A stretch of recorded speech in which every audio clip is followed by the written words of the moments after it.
Hello everyone, very good morning and good evening. Parminder here. Welcome to our Step Up Circle sessions, and our today topics in the Step Up Circle is SAP EWM overview. Okay, let's proceed ahead. And before we are very quickly starting our SAP EWM batch. A lot of students are waiting for a long time, and we are starting it. And it would be an intense, advanced, basic plus advanced training. Somewhere around 100 hours of training would be there, which no one is providing around the globe. That advanced training, basics plus advanced, around 100 hours of trainings would be there. A new batch is starting. And because we are starting kickoff for these people who are joining these sessions, they would be having additional benefits. You would be getting a 25% off for the next 2 days, 48 for next 48 hours if you enroll for the session. Look forward from the support team. They would be sending you the links and the coupon 25% off, which is only applicable for next 48 hours only if you want to subscribe for the course. 25% off would be there.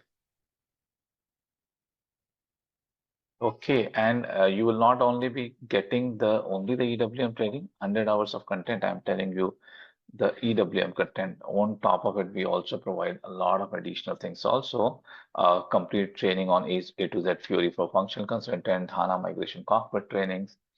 In the bundle, so many other trainings plus server access is also included. So first thing we are going to understand कि भैया what is warehouse management?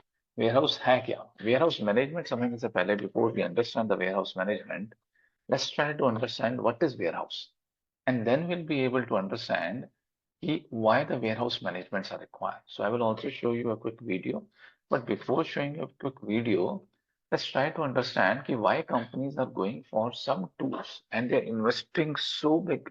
You will not believe. Okay, let me ask you and answer that on the chat. If a company, if a global MNC company, which is a Fortune 500 company, we are not talking about the Lala ki dukaan, all right?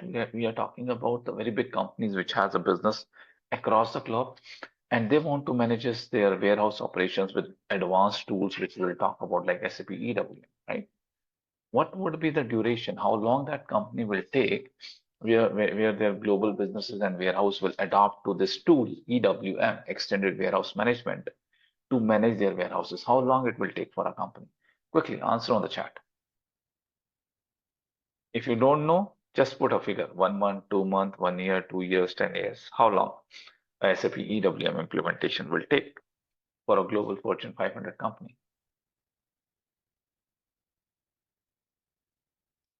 Vandeep said that 1 year, Shrikant, few years, 2 years. Akash said that 6 months. Rajdeep said 2 years, 6 months, 2 years, 2 to 3 years, 1 year. The global projects which I know, right? These global projects can take anywhere from 5 to 10 years. Make a note. From 5 to 10 years, it can take any time between that, where a company started designing that, okay, this is SAP EWM, I want to adopt it. They start adopting it with the pilot implementation, and then slowly, wave by wave, they are going countries and countries, making sure their full global business has been adopted with EWM. Easily 5 to 10 years of the time can be taken. Okay, so the software we are talking about is not a simple software कि भैया pen drive में डाला and put it or everything start working on, right? It is not that small software. It's a very complex software which require a complex understanding of the business and understanding of the software or a product, EWM product. Okay, that's where basically a lot of EWM consultants would be required, where this implementation would be happening to understand the business processes, to guide the business, and to implement it, right? So that's what you need to understand.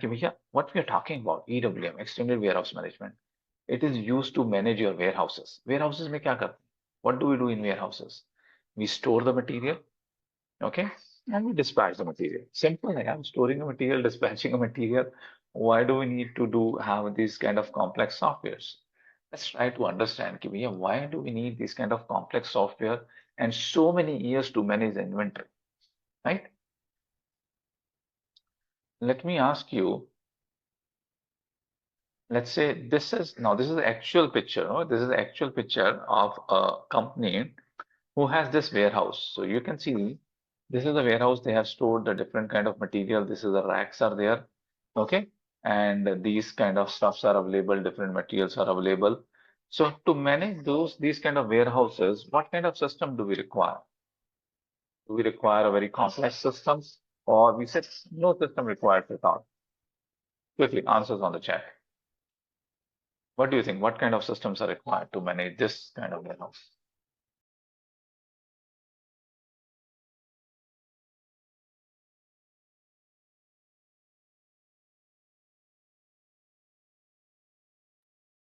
Very good. But yeah, you need to understand not every place, everywhere the EWM would be required, right? So this is a very basic thing. When somebody is standing in front of this warehouse, by naked eye, they can come to know that which material is where. We might not require any system here, or we might can manage these kind of things with a simple Excel sheet, right? So the complex system would not be required. Or if you have SAP, just a story location. In SAP also we have a different solution, right? We have inventory management. We have a warehouse management. I will talk about that. And then we have a EWM. Now the things will very complex. Now to manage the inventory, SAP also have a different tools. And nowadays they are there's new terminology is also coming. I forgot the name, but high level and they have a WM, warehouse management, inventory management, and extended warehouse management, stockroom management. Shrikant, thank you very much. Stockroom management, just a fancy name. Okay, so these kind of four solutions are there. Here, stockroom management is there, warehouse management is there, inventory management is there, EWM is there. So, and then there are so many another companies are there. Oracle is there, Ban is there, and then your JDA solutions are there. Blue Yonder is there, right? They also have their own warehouse management solution. SAP, inside SAP, there is a complexity. Outside world, they have so many solutions. You need to understand what things need to be implemented where, right? So these kind of things, if a company does not have SAP, Excel sheet, with the Excel sheet they can manage. If the company have SAP, this can be easily managed just to creating a storage location, and you would be checking a stock in the storage location, which we call normally, which we call the plain inventory management, managing the inventory at the storage location level, which will tell you that material A is available in this storage location, not at this place or at this place. That level of minute thing that you yeah, at this corner, this product is available and the product B is available at this corner. That level of granular information you will not get it, and you don't need it, right? Simple warehouse है यार, easily manage हो सकता है तो. Then let's go to the little bit big warehouse. Now you can see here in this big warehouse picture, we have some separate racking structure and system is here, right? We have some docking doors are here where the trucks will be coming it up. Okay, and we have some automations are also there to put the stock in and to bring the stock out. Then separate storage system is available here. A separate storage system is available here. There is some activities are happening here. Some picking, packing or value added services are happening here. Some open storage areas are there. Multiple things has been used. Now this is now a little bigger warehouse, right? This is now a little bigger warehouse. If you want to know ki bhaiya, which material is stored where, whether it is there, or inside this also, which exact location it is there, what kind of activities I need to do it, right? And this is also not, I have seen some other warehouses which are so big, huge and complex. Ki bhaiya, it is samudra, right? If you don't manage the data properly, you would not be knowing ki which material is stored where. Now, for this kind of warehouse, now you see it, what do you think? What kind of system would be required for this kind of warehouse? Do we need a complex system or simple system, or the people who has worked on the SAP who knows inventory management, WM, EWM, you can try to categorize. If you have which system, what kind of system? Basic system, complex system, what kind of system can be required here?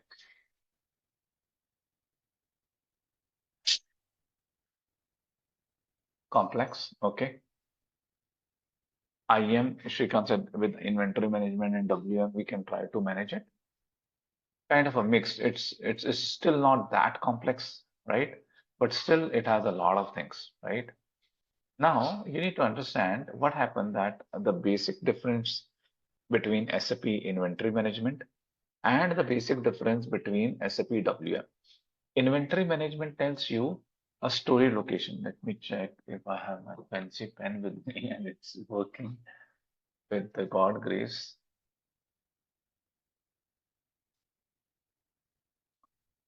So it will tell you that I have a material in this storage location, inventory management, in this storage location, in this storage location, or in this storage location. Stock is, it will tell you material A is available here. That is inventory management. At that level, it works. When we talk about WM or EWM, warehouse management and extended warehouse management, in one of the session, we'll also go a little bit of detail, or maybe if Mr. Naidu will have a time, he might be able to cover differences. But WM and EWM solutions would be able to give you at the minute level that what is available at this part, which we call it as a storage bin level.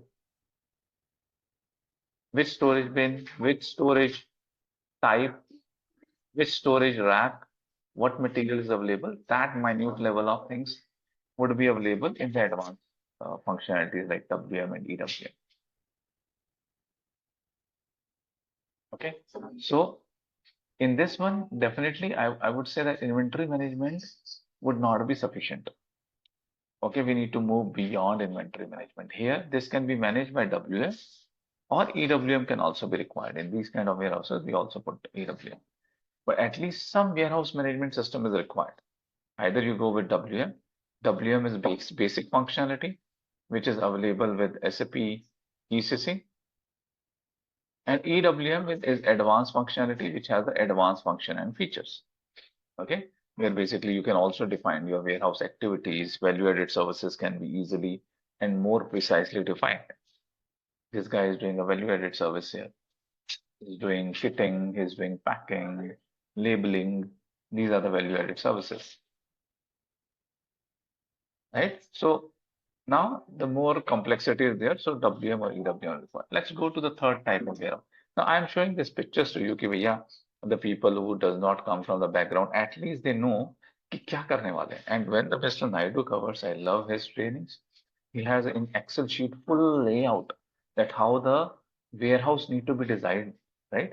That kind of knowledge you will require. Otherwise, you will not be able to understand what you are listening to. Okay, so warehouse business process knowledge we cover in very deep so that you become a consultant. Without business process knowledge, you would be just a configurator.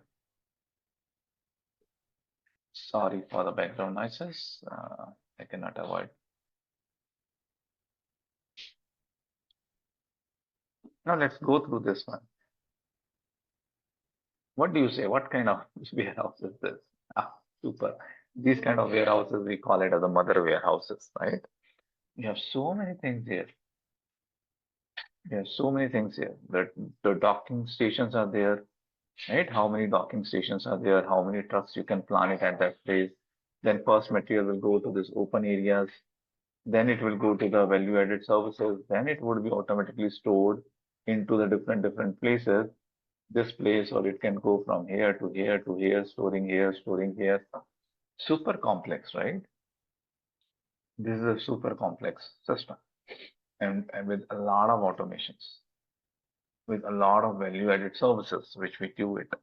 So these kind of warehouses, when you need to manage and plan, so when you are thinking about EWM, right, you need to imagine in your minds कि भैया ये करने वाले हैं. Here, this kind of warehouses, we need to implement it. The EWM. Abhi, this warehouse, if somebody need to manage, where we need a clear picture, what we are going to dispatch.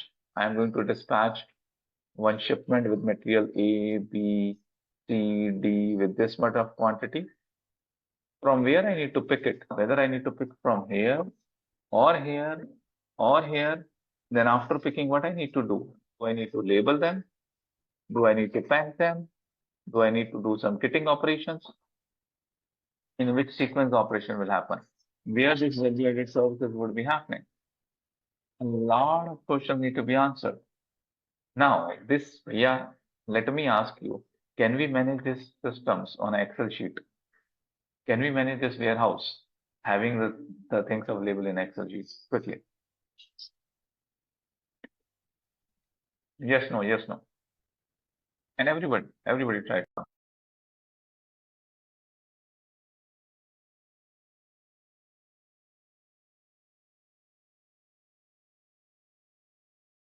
No, right? We cannot. ये नहीं हो सकता. At least I cannot imagine. There are some very powerful people I know in Excel. They might can do it, but even though we try to do it, it would not be scalable. For one warehouse, it will work, but the company does not have this one warehouse, right? The company I know, South Africa, they have 2 warehouses. Indonesia, they have 3 warehouses. 7 warehouses in India. China, 12 warehouses, right? And these kind of big warehouses. 200 plus big warehouses like that. Now, if you need to scale your solution like that, you need some complex, not complex should not be the word which I should. You need some robust and scalable solutions, right? Which can give you the warehouse operations which you need to do it, which can also give you the flexibility to change as per your business need, which can give you the monitoring, which can give you the control, and which can also give you the visibility. Now, SAP EWM is one kind of that solution which can help to manage these kind of warehouses.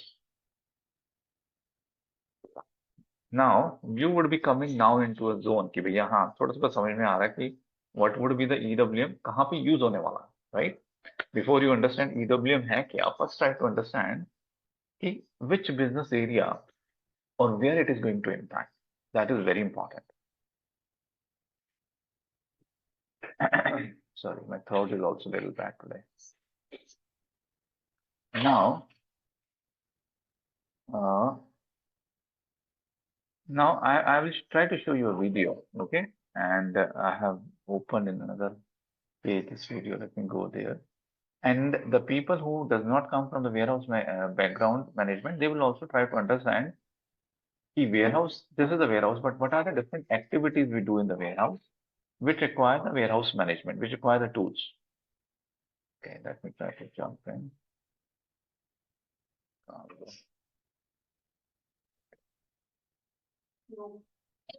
Now this is for some another tool, but I will show you here. Before I play it, I need to see this thing. Welcome to Palms Academy. In this video, let us look at what is a warehouse management system. Are you able to hear the sound?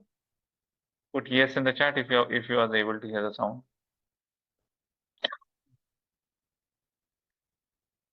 Great. I will play now. What is a WMS? Meet John. John is the head of supply chain at XYZ Corporation. John is responsible for the overall supply chain of the company and handles operations in multiple types of warehouses. Warehouses can be classified based on the kind of material they handle and the kind of operation or requirement they cater to. The different types of warehouses that John handles are raw material warehouses, finished goods warehouses, temperature controlled warehouses, cross-dock warehouses. Each warehouse caters to a specific function. Among the different types of warehouses, there are certain commonalities. They are: each warehouse has security controlled entry and exit gates, receiving and dispatch docks, storage locations. Within storage locations, different configurations of storage spaces like rack storage, floor storage, a combination of rack and floor storage, damage locations, MHEs. Other optional facilities that are provided in the warehouses include sorting areas, packaging and repackaging areas, kitting and de-kitting locations. John is struggling to manage the operations across all his warehouses and to ensure smooth functioning of the supply chain. John is thinking about implementing a WMS to help manage operations across all his warehouses and also to give him and his supervisors critical data about the state of operations in each warehouse. So, what is a WMS system and what are the advantages provided by a WMS? A warehouse management system is a software solution that controls all the activities in a warehouse.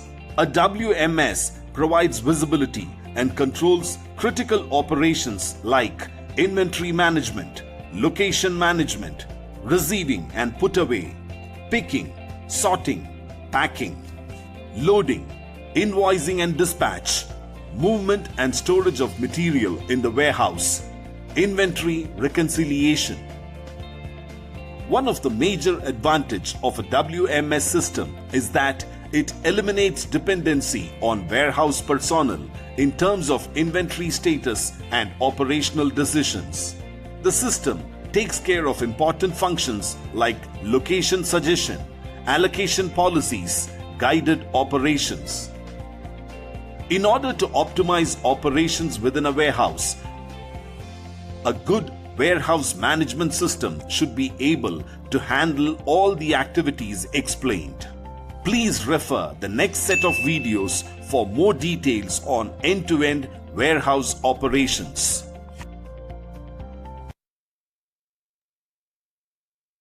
Okay, now with this video, you would be having some understanding on some key terminologies. This video I have played from YouTube. I will give you the link. And the people who does not have a background knowledge, who has never worked as a warehouse management, and there would be a lot of people in this group who has worked into the different areas, SAP, working as a consultant, or want to learn EWM and become an EWM consultant. Although in our training also, we would be going through and telling you these processes. But proactively, a lot of content is available on the YouTube. Try to search for this generic content so that you are able to absorb, yeah, warehouse management, what exactly it is. What are the things people are struggling on the ground for which they need help for these kind of tools, right? It's very important to understand for a consultant, right? So try to look for a lot of content is available, read it if you really want to become a warehouse management consultant, the EWM consultant. Now you have seen that there are a lot of things are there, right? A lot of operations are there. And to understand that, what we found it out, a very deep understanding is required. So only a training of, let's say, 25 hours, 40 hours, which many institutes are giving, would not be sufficient. We have seen people struggle not getting a job into the EWM, and I would love to speak with Mr. Naidu on a specific session on only on the EWM career paths. We found if you want to be an EWM consultant, you need in-depth knowledge that is valued in the market, right? That's where we combined all these things together. Actual content, if you will see only EWM, would be near to 120 hours, where basically we are targeting to give you live sessions of 90 to 100 hours, and then few sessions you will go through into the recording EWM, and then additional Fury training, HANA migration cockpit trainings will also be there. So that's put it together as a bundle, which we are going to start it, right? So Mr. Naidu's time availability is always crunched. So he is available now. He's a working consultant. I will introduce him. We are going to start the batch. And again, I'm repeating, my team will be giving you the links. And the people who is joining this session, they would be having additional advantage. This full package of 100 hours of EWM training, we would be having an offer for next 48 hours, 25% off, you would be able to take it. Okay. Team, please share the link for the training by the time we cover the further part, and also the coupon code. Okay. Now, you would be having some understanding, right? Basic understanding is there. There are a lot of warehouse operations are there. Just to give you a quick glance of it, right? Which we need to do. Receiving is there, put away is there, picking, packing, dispatching, shipping, kitting, inventory tracking, FIFO, first in, first out, or last in, first out strategy. Which material I need to put where so that I understand the picking would be easy. Otherwise, if I need to ship a material to a customer and I need to run around for 2 kilometers fast to get the material, that would be very inefficient warehouse, right? So what are the solutions available in market? So apart from SAP, we have a solutions available from Oracle. We have a solution available from JDA. We have a solution available for Blue Yonder. Okay, these all companies have the EWM solutions, warehouse management solution. SAP is world's largest integrated system, which is providing, and SAP EWM market is increasing a lot. What is the reason of the EWM market increase? We'll be talking about very shortly. You will be able to understand why so many EWM consultants are required suddenly. Okay, we'll talk about that. But let's talk about what solution SAP has. I have given you the brief clarity, right? We have SAP IM, inventory management, SAP WM, warehouse management, okay, and SAP EWM, extended warehouse management, where advanced placement and removal strategy, multi-client warehousing, decentralizing warehousing, dock scheduling, labor management, and so many advanced functional features are there, which is required in a big and the complex warehouses. Advanced functions are also available. Okay, deconsolidation, slotting, flexible process modeling, and a lot of things. Still, you will not be able to understand. ये dock scheduling क्या है? कौन सा dock है? कहाँ लगाना है? Right? You would be able to understand during this session that when a truck comes, it need to be docked in a docking door, from where the material either would be go on inside the truck or you will remove the truck out. So in a warehouse, we have a limited docking stations, right? So that dock scheduling also we need to do. So that kind of a lot of functionalities are there, which would be required, and SAP EWM provide a solution for it. Now, what does SAP S4HANA has? S4HANA is the latest system, right? Now, these are the functionalities which is available in SAP S4HANA. Now, just to give you a little bit background, right? SAP EWM is not a very new software which came in, right? It was there for quite some time. Okay. So what SAP has, SAP was having an ECC system, right? And for EWM, they were having this separate system, which is we call it SCM box, supply chain management box. And in this, there was a EWM module was there. So earlier, we need to integrate these systems. We need to integrate these systems. We need to bring the data for the warehouse management. We need to use separate system. There's a separate technical box, and we need to integrate them. That was the solution. And within SAP ECC, you was having inventory management, and you was having a warehouse management. Inventory management would be there, and warehouse management would be there. Two solutions. With inventory management, you can manage the stock at the storage location level. With warehouse management, you can manage the stock at the bin level. EWM, you can manage the stock at the bin level, and you can further go at the minute levels. And you would also be able to identify the pallets and which pallet has what information, that kind of things, and a lot of additional activities which happen, consolidations, deconsolidations, kitting, value-added services, a lot of things you can do it in the EWM one, that advanced function features you can do it. So that was the SAP, that ECC we need to integrate with EWM. When SAP come with S4HANA, what they have done?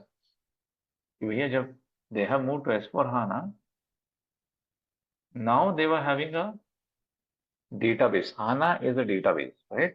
Now they have an in-memory database which can do a lot of things. Why they have put it EWM separate? It's not like कि भैया ऐसे ही रखना था SAP को.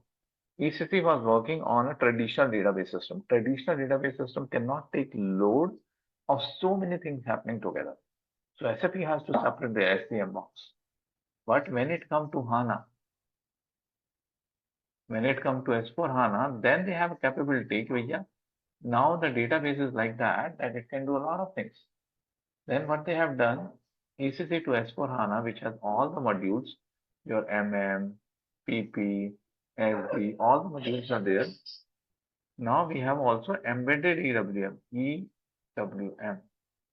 EWM is also there within the box, which means This two system integration is not required. Data exchange is not required. Monitoring the queues are not required. Single system can be used. So there SAP said that, okay, we have inventory management, that is a core part. Then we have a WM, we are going to sunset.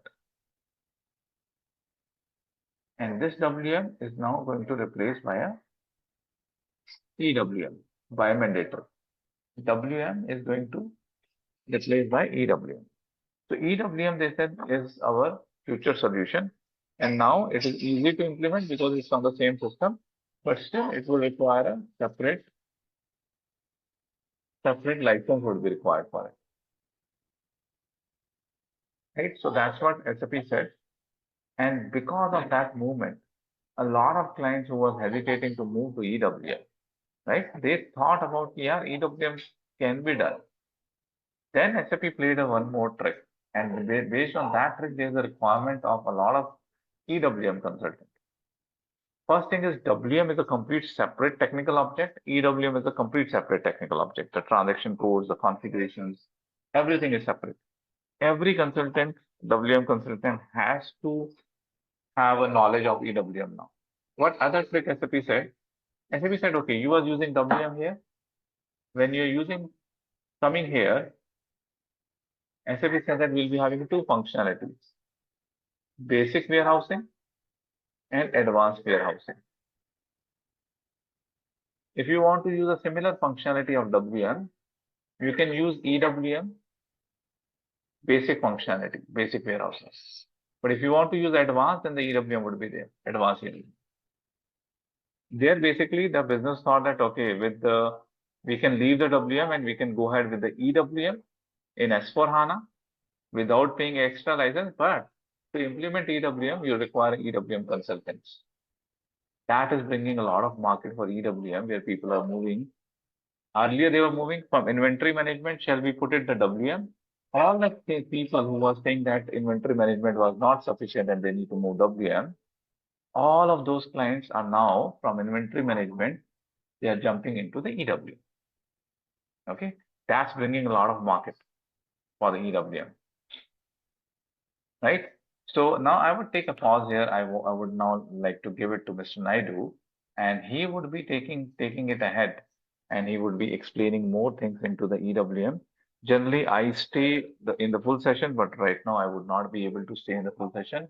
My laptop battery also is going to die very soon. I don't have a charger for it also, and not in a position where I can continue for 2 hours. So I would be handing it over to Mr.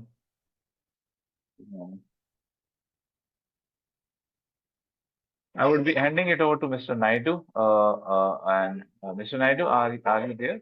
Are you able to Yes, unmute? Okay. yes, sir. Before I Please. give it to Mr. Naidu, let me give you a quick introduction to Mr. Naidu. We, as a Sastrageek solution, we and Mr. Naidu are associated with each other for quite some time. I think somewhere around last 10 years, I know Mr. Naidu. He is the guy who comes from the core warehouse operations. In his career, he has worked into the different warehouses. So warehousing and the logistics is in blood. And then he started with his career with as SAP MM sourcing and procurement, and then WM, and then sorry, I'm not sure WM. Then he jumped into the EWM. He is a working EWM consultant. Where basically he is doing the implementation with the different clients, right? And with the part time, he's available with the training also. The best part with the Mr. Naidu is he's very passionate about training. Apart from his warehousing knowledge, apart from his EWM knowledge, he's passionate about sharing the knowledge. He covers all the things in detail. He wants to make sure whatever the experience he has, he transfer it to you. And with him, you can ask him the real-time questions, the real-time projects, what is happening. He would be able to explain you all the things. That is the reason the trainings are long, that we are taking an actual warehouse structure and try to implement it, right? That's why the training would be long. Our trainings are 100 hours. We are also trying to cover a lot of integrated stuff like PPEWM integrations. We are like EWM TM integrations. A lot of stuff we try to cover in the trainings to make sure that from the basic you move it to the advanced levels, right? So with that introduction, Mr. Naidu, I hand it over to you. I will stop sharing my screen. You can start Yeah, sharing. Mr. Naidu, you are good to go ahead. yeah. If you can make it Thank you, in a Parminderji. presentation mode, And yeah, it's fine. Okay. yeah, if you can make it in a presentation mode, it would be great. Ah, super. Okay. Thank you, Parminderji. Thank you. Thank you, guys. And it's very good evening and good morning and good afternoon to you all. Thanks for doing this session. And yeah, as Parminder introduced, my name is PLN Naidu. I've been working with Sastrageek nearly it's quite a long time. We have delivered almost 6 to 7 sessions, means this is not the first time. So we have extensively covered a lot of topics and we delivered 3, 4 sessions successfully. And a lot of people benefited. I can say that strongly we have almost trained 400 consultant SAP WM consult all over the globe. So that's why I'm very happy for that. Okay. And I'm happy to see for you all to joining today's session. Okay. And as Parminder, you hope you understand that what is the meaning of warehouse management and why we need SAP extended warehouse management. Why SAP has brought this extended warehouse management. Knowing the fact there are several software you might have come across that, okay, in the market. Why SAP only is the highest stakeholder in the market? Because the way it is designed, SAP is a compact solution, like it covers like end-to-end solution. This is called supply chain management, where you start from the finance, okay, it's from the material management, sales, distribution, and the transport management, and the same, and as well EWM management, as well as the even GTS. There are several applications involved here. So everything is a compact. So that's where, it's a lot of demand in the market for the SAP Extended Warehouse Management. You need to understand there is earlier also SAP having a basic warehouse management. So almost is going to sunset very soon. Maybe you can say the 25, but they're extending.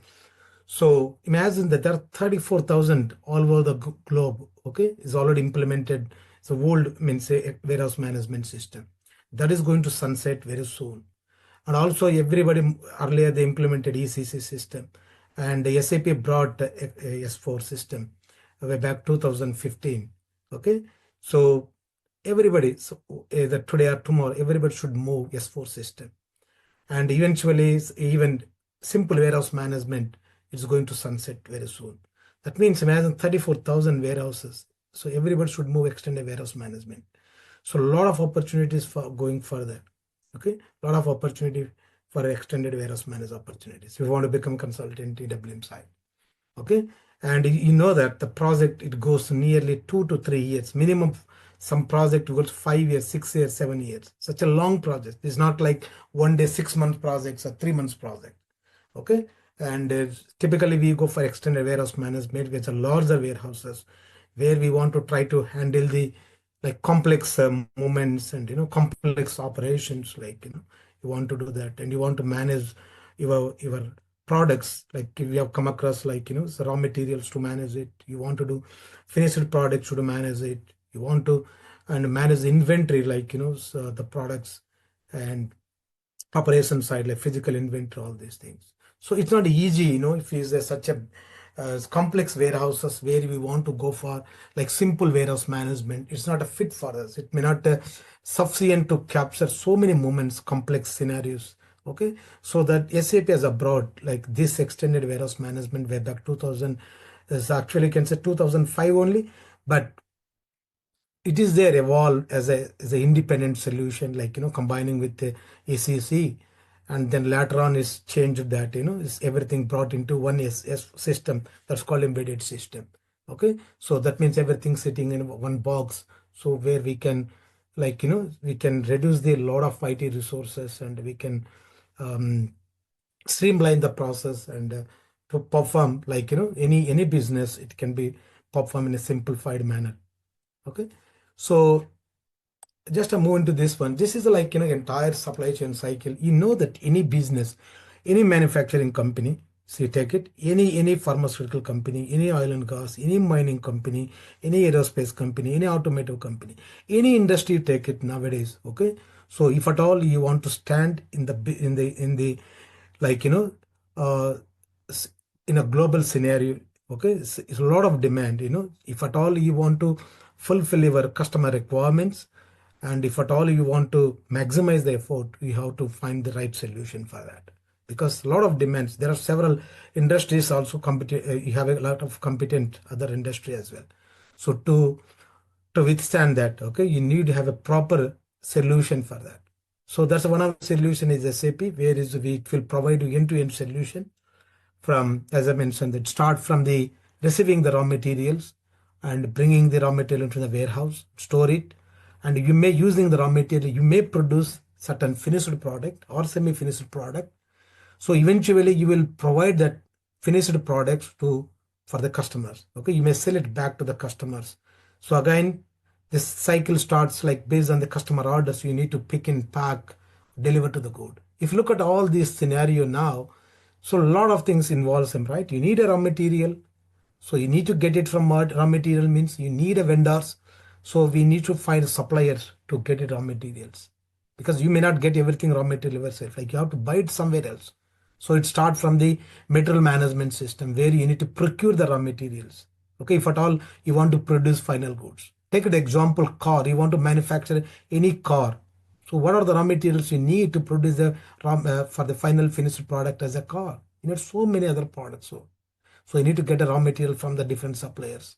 It may be 1,000 suppliers, or it may be 100 suppliers. Depends on the industry, and it depends on the volume of the manufacturing capabilities. Like how many number of final finished products they are going to manufacture per year depends on the sales.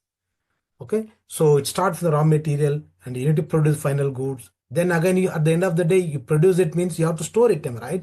Either raw material, finished goods, you have to store it, because if you go for any storage location approach, okay, as we mentioned, Parminder is like most of the warehouse at the plant level, okay, where we have a storage location, it's may not possible for us to identify products such as used products, millions of products in the warehouse, okay, millions of products. It is located anywhere. It's impossible for us by going storage location approach, or like by going for the any other inventory managed approach. So only the option we have to go for the bin level concept. So that's where SAP has brought into this extended warehouse management. As you know that already SAP was simple warehouse management is there, but it is still bin level, but it is not sufficient enough to capture like so many complex moments, complex processes. So currently all the business is following. Okay, it's impossible to map.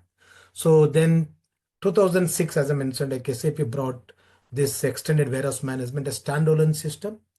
Then slowly they moved into the 2015, they brought into like S4HANA. Then they embedded S4 EWM as well. Okay, so that is the overall supply chain part. Okay, just I will move to the extended warehouse management. Okay, so as I mentioned, this is SAP EWM is the latest warehouse management system, and also it is an integral part of the supply chain management. Okay, as you have seen already, supply chain and man, where it starts, where it ends. Okay, and one more thing you need to understand, EWM has started from the scratch. There is no comparison with the simple warehouse management where you perform all inbound operations and outbound operations and physical, completely different architecture. Okay, so that's where like is a BT where we can capture so much complex moments, okay, in a simplified manner. Okay, you don't need to spend too much time on that. Okay, so why we use EWM? So for example, where you have very larger warehouses where you are trying to keep okay large quantum of large number of products in the warehouse, like for example, any automotive industry or aerospace industry or oil and gas, or like the power industry, okay, pharmaceutical company. So where such a larger warehouse, we have a number of products we have, and a number of conditions also we have. Okay, as I said, raw material and finished good, temperature control. So different kind of requirement. Okay, so this EWM can be used if at all you want to implement larger warehouses. Okay, and also as I mentioned, complex multi-step product movements within the warehouse. That means, so if at all you have a recepted from the goods from the suppliers, usually typically you receive the good from the supplier or from one plant to another plant as a stock transfer order, or okay, so typically plant to plant or company to company. So when you receive the goods, the product will undergo complex nature. Once unload happen, in any warehouse, so the product will undergo complex nature of the process. Once will unload happen, it may undergo quality checks, it may undergo deconsolidation. We may do some process in a value-added service to add the labels, to add the some product labels, and so before final confirming to final put away. Okay, and also this EWM very good to manage for fast and slow moving items. Like it automatically helps you based on the demand and seasonal product. System will provide you faster products will come to the closest to the pickable locations, and again slow moving product will be back to the farthest locations. So it helps you. Your business will be very active, and business will be like streamlined, and for quicker fulfillment of the customer orders.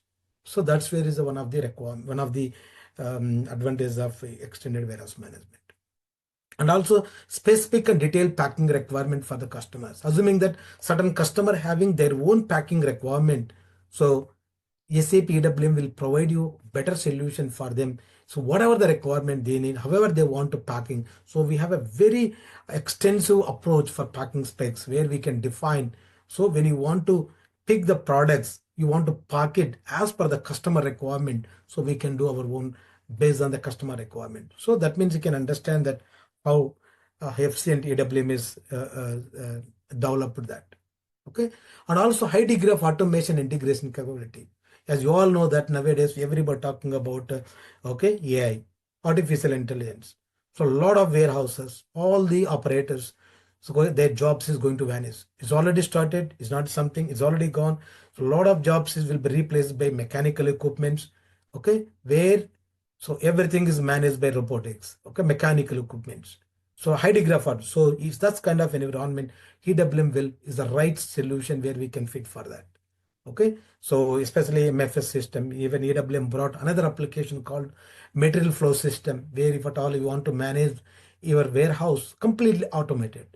That means there is no human intervention for your operations, like completely unloading, final put away, even for the fulfilling the customer order, picking the goods from the different locations and back to the packing location to pack it, stage it, and load it and deliver to the goods. So that means you can automate everything by using EWM. And also you can also integrate this EWM to third-party logistics where you want to manage third-party your operations. So that is also available. And one more, all type of warehouses. Okay, that means it's not only limit one only manufacturing or something. It can be used for a distribution, manufacturing, or transit warehouse, and also in a wide variety of the industries. Okay, as I mentioned that from automotive to aerospace, from pharmaceutical to mining, okay, and any food industries or retail industries. Okay, you can implement EWM anywhere where business, okay, they're trying to manage their products. Okay, so that's where we can do that. So this is some of the differences. Maybe I can go this one very clear picture. So you need to understand within the EWM also we have a two differences. One is a basic warehouse management and is advanced warehouse management. Okay, any basic warehouse management we can fulfill warehouse structure, inventory management, like where you manage your products, like you want to manage your how much quantity is there, how much you recepted, how much you deliver to the customer. Okay, how when do we need a physical inventory? Those things we can manage simple inventory management. An inbound process where you are recepting the goods from the suppliers, majority inbound process, you receive the good from supplier, either raw materials, semi-finished goods, or sometimes finished goods as well, where you perform all the things. And the next outbound process where you try to fulfill the customer order. Once order places the customer, you are trying to fulfill the customer order. So picking and packing and staging all the things. And internal warehouse movements where you try to move the goods from one storage location to other storage location and one bin to other bin. Another physical inventory where you try to do some kind of physical inventory, like for example, you want to see that what is the booked quantity, system quantity, physical quantity. So very, very powerful EWM system where we can manage our inventory. Okay, and resource management and warehouse monitor is also there. Warehouse monitor means, see, at the end of the day you need to see them, right? For all operations you want to see one single platform in a monitor, that's called as a warehouse monitor, where we can see everything, all inbound, how many deliveries for me, accepting from the suppliers, how many we performed, how many is completed, how many is in the transit. All the information I can track in a warehouse management system, monitor. Okay, resource management. At the end of the day, you need to manage resource, am I right? So the most effective warehouse management is how much you are utilizing your resources. They should not be idle in the warehouse. So that way we will manage resource management to provide a sufficient work for them. Once we finish certain activity, system should drive automatically for another task for them. Okay, and a production integration, as you know that nowadays a lot of manufacturing companies, they want to integrate with the manufacturing as well. That means you can extend EWM integrated with not only SAP material management and SD, even is integrated with the production integration. That's called now manufacturing. We can also integrate with the quality management. We can also integrate with the transportation management. You can also integrate it with the EHS. You can also integrate with the GTS. So there are wide variety of SAP. Within SAP, there are wide variety of SAP application can be integrated EWM. Okay, so EWM is a central warehouse where it interact with other business areas as well. Okay, so that's the one. And basic one. Okay, so if at all they want to go for advanced, they need to go for separate license for that, where we want to manage inventory optimizations. Like, optimization means like, reslotting, slotting, rearrangement, those things. Inbound optimization. So something advanced one where you want to optimize. And outbound, because simple operation very easy, right? Pick, pack and all, but it's not straight away pick, pack. There are several things we have to optimize it. Okay, so those things can be enabled in advanced warehouse management. Then typically, in any implementation partner, okay, if a client supposed to, they want to do implement SAP extended warehouse man, they need to buy for the advanced one. If at all they want to fulfill some of things like ad management, labor management, VAS, value added service, kitting, cross docking, so coordinate planning. So these are the advanced topics where we, if at all they want to implement their processes. Okay. And this is some of things like, is a difference between the warehouse management and EWM, as Parminder is mentioned. So simple warehouse management is managed at the storage location level, and whereas EWM at the storage bin level, bin can be stored, HU managed and non-HU managed. What do you mean HU means? Handling unit. So any product which is a packed, that's called the handling unit. That means handling unit, it is a combination of the packaging material is called a product, is called a handling unit. That's one. So in the bin, you can always manage HU or with just products in that. Okay, simple warehouse management, we have a static and a single step operation. This is just, I'm trying to say that this is this simple warehouse management. Okay, this is the simple SAP warehouse management is going to sunset 2025, they said, but they are extending some more days, but otherwise it will be sunset. So that's where we have more opportunity coming to EWM. A lot of warehouses, they have to move forcefully, they have to move EWM. So that's where a lot of demand for the SAP EWM consultants. So this is static and single step operation, whereas EWM is dynamic and multi-step operations. That means you can perform like, unloading, deconsolidation, value added service, final put away. There are multiple process. I can integrate single step, perform all these things one single step. So, but whereas EWM, we don't have that provision. Okay, and also EWM, we don't have a comprehensive cockpit, and the EWM we have very powerful monitor where we can see. So day-to operation, you want to see as an individual, you want to see how many inbound receipt I'm getting, how many warehouse tasks completed, okay, how many orders I got it, how many orders we have picked, packed, okay, how many we have received, how many we have goods issue happened, okay, how I want to capture my documents, how I want to capture my serialized product, I want to see the stock. So those things, everything we can, in a single monitor, we can capture all these things. Okay, and this is a WM, we have only limited wave planning. Wave means like, how you manage, assuming that we have a warehouse, hundreds of orders placed on a daily basis. But how do you know that which order should be picked?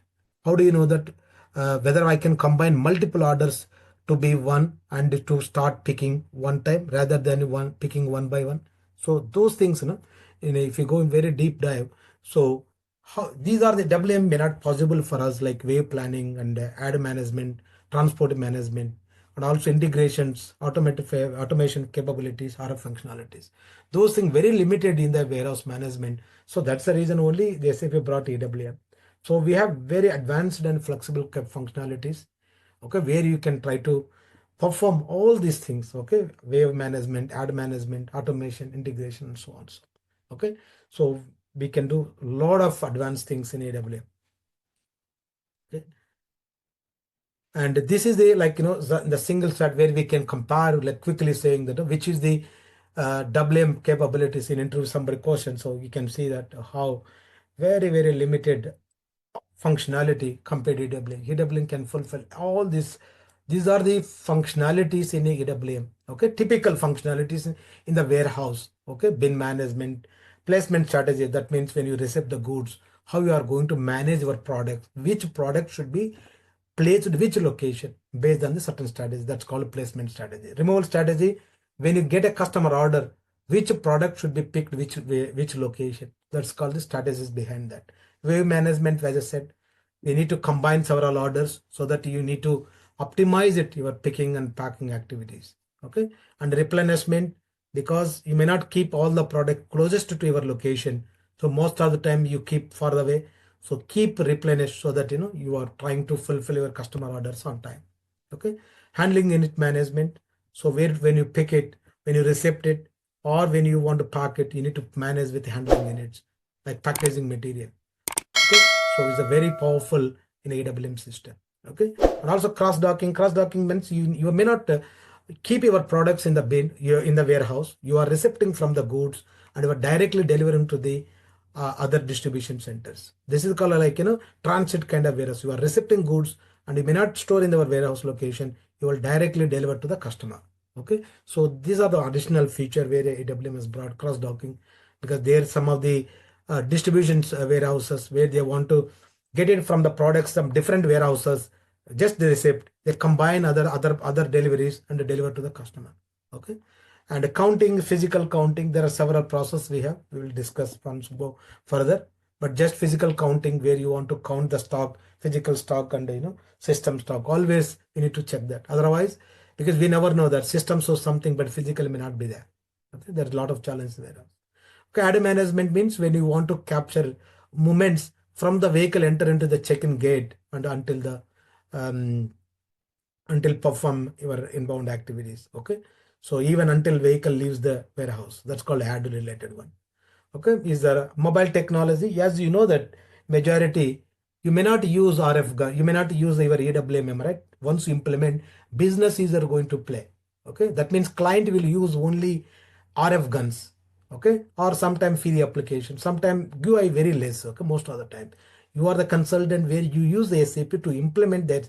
Okay, their client side requirement, but business user they may not use our SAP, so they use some free application. They may use RF guns to perform day-to-day operational environment. So they have powerful RF applications. Okay, radio frequency device. You know that a lot of devices there, like a Zebra, Motorola. There's a lot of industrial available devices. Okay, so these are the advanced features where EWM may not be there. Deconsolidation, slotting, transport of docs. So these are material flow system, advanced return management.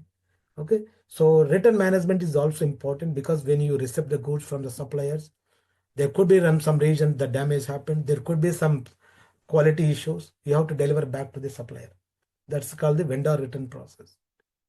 And also there could be for once you might have delivered some of the goods to the customer, but customer feel like during transfer some damage happened, or sometime we delivered as a wrong part, sometime we delivered as a quality not good quality product. They will send it back to us.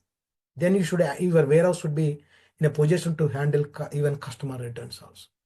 Okay, so EWM is a very powerful software where it can handle all the return process so effectively, including S4 side SD, even MM, and also quality and EWM. So all it integrates. Okay, it talk each other. It works very perfectly. All the transactions, all the movements, all the processes. Okay, and multi-client warehouses is where you can uh, where we can assign multiple clients. Okay, we can tailor also different ERP applications as well. And also EWM, we can also integrate EHS, health and safety. Okay, so but this is not a requirement, but it depends on business. They want to integrate, they can also go for that. Even GTS is also the global trade solution. If at all, you know that nowadays a lot of, you might have seen Trump has suddenly changed the tariff now. Overnight he changed the tariff. So now everybody should comply with that. Now what happened, SAP is already implemented that. The pricing will change, the compliance will change. So that's why the global compliance is one of the challenge nowadays for all the businesses. While you receive the goods, while you deliver goods to the customer, both, it's not just recepting, deliver to the goods also challenge now, because we need to be compliance. Okay, we need to be comply all the global compliance. Okay, so that GTS will play major role, because for the smooth operation of the your warehouses, your smooth operations of the your business, while receiving goods, while delivering to the goods to the customer. Okay, and this, so these are the typical operations, guys, in the warehouse. I know that majority aware of a lot of people, but most of the time we do inbound. Just three process only. We always segregate is a broader way. We call as inbound process, we call as outbound process, and storage and operations. So these inbound operations we perform, okay, all the activities from the supplier side. Assuming that I need certain requirement, I need some certain raw material, or I need certain finished goods or semi-finished goods for my business to do something. Okay, so where we need to, this is the very inbound process will play major role with integration with the MM. I know that one other person is asking, like, we integrate with SAP material management system. Now it is called as a procurement, SAP procurement and sourcing. So that means we integrate EWM with the SAP MM, where we initiate the requirement, because you need a certain thing. So we need to create purchase requisition, purchase order. Then we eventually, once confirm the supplier, you are going to create a delivery for processing the shipping activities. That means you need to receive the goods from the supplier. You need to unload it. You need to, once unload it, you need to, you should know, right? System should know that millions of projects or millions of products you are accepting, which a product should be stored in a 10,000 kind of bins. It's not a one bin, more than 10,000 bins. How do you know that which product should be placed, which location? So it is everything driven by the system. Those things, everything we can monitor and we can set up in the EWM system. Okay, sun loading. So some products can be combined into single packaging material. That's called handling unit. You want to segregate that. You want to split it before final put away. Okay, you want to add some weight. You want to check some weight. You want to add some label. You want to add some serializer product, some badge. So those things we can be in a streamlined steps. We can perform all the activity before final put away goods. Okay, especially inbound is, it comes into supplier most of the time, or like sometimes stock transfer order, or like customer returns is also part of the inbound process. So those are the typical things. That's why, the transport planning, we will discuss more. Okay, goods receipt, majority goods receipt means when you receive the goods, you need to say that you are received the goods. Eventually, when you receive the goods means the stock level will be increased, because you are adding your stock because you are receiving goods. Okay, and quality is also part of inbound, because when you receive the good from the supplier, okay, the quality will be goes up. Okay, and the quality, we want to check the quality of the products, because at the end of the day you need to ensure that the product you received will be compliance, and it will be quality, it will be validated for that, because we can't receive the wrong part, right? And we cannot receive the damaged part, so it should be validated all the time. Okay, and outbound process, where we perform any operations, any manufacturing industry, any retail industry, or any pharmaceutical company. At the end of the day, you are doing certain business, means you are receiving some raw material, you are performing certain things, you are prepared, you are manufacturing, you are producing something. So at the end of the day, you have to produce it. So it again is, you have a production integration is also involved for that. And once you produce it, you need to deliver to the customer. So outbound process will play major play, where we try to do integrate with. Okay, here is MM plays a major role, SAP, here is SD play major role. Okay, so where we perform, it start from the customer order. Once we place order, okay, it will flow down to the EWM system. We create a sales order and outbound delivery, where outbound delivery is a document where you try to, it will help for us, like, planning the all the outbound delivery, we help you picking, packing, and staging and loading. So those operations will come under outbound, where you try to fulfill the customer orders. Okay, so there are so many optimizations, all this, we will discuss that. And other operations called storage and operations. Okay, this is also one of the major activities in the warehouse. Apart from inbound and SD, a lot of operations will happen in a storage operation. Like physical inventory is a massive in the warehouse. Okay, because you need to validate it. Always system stock and physical stock.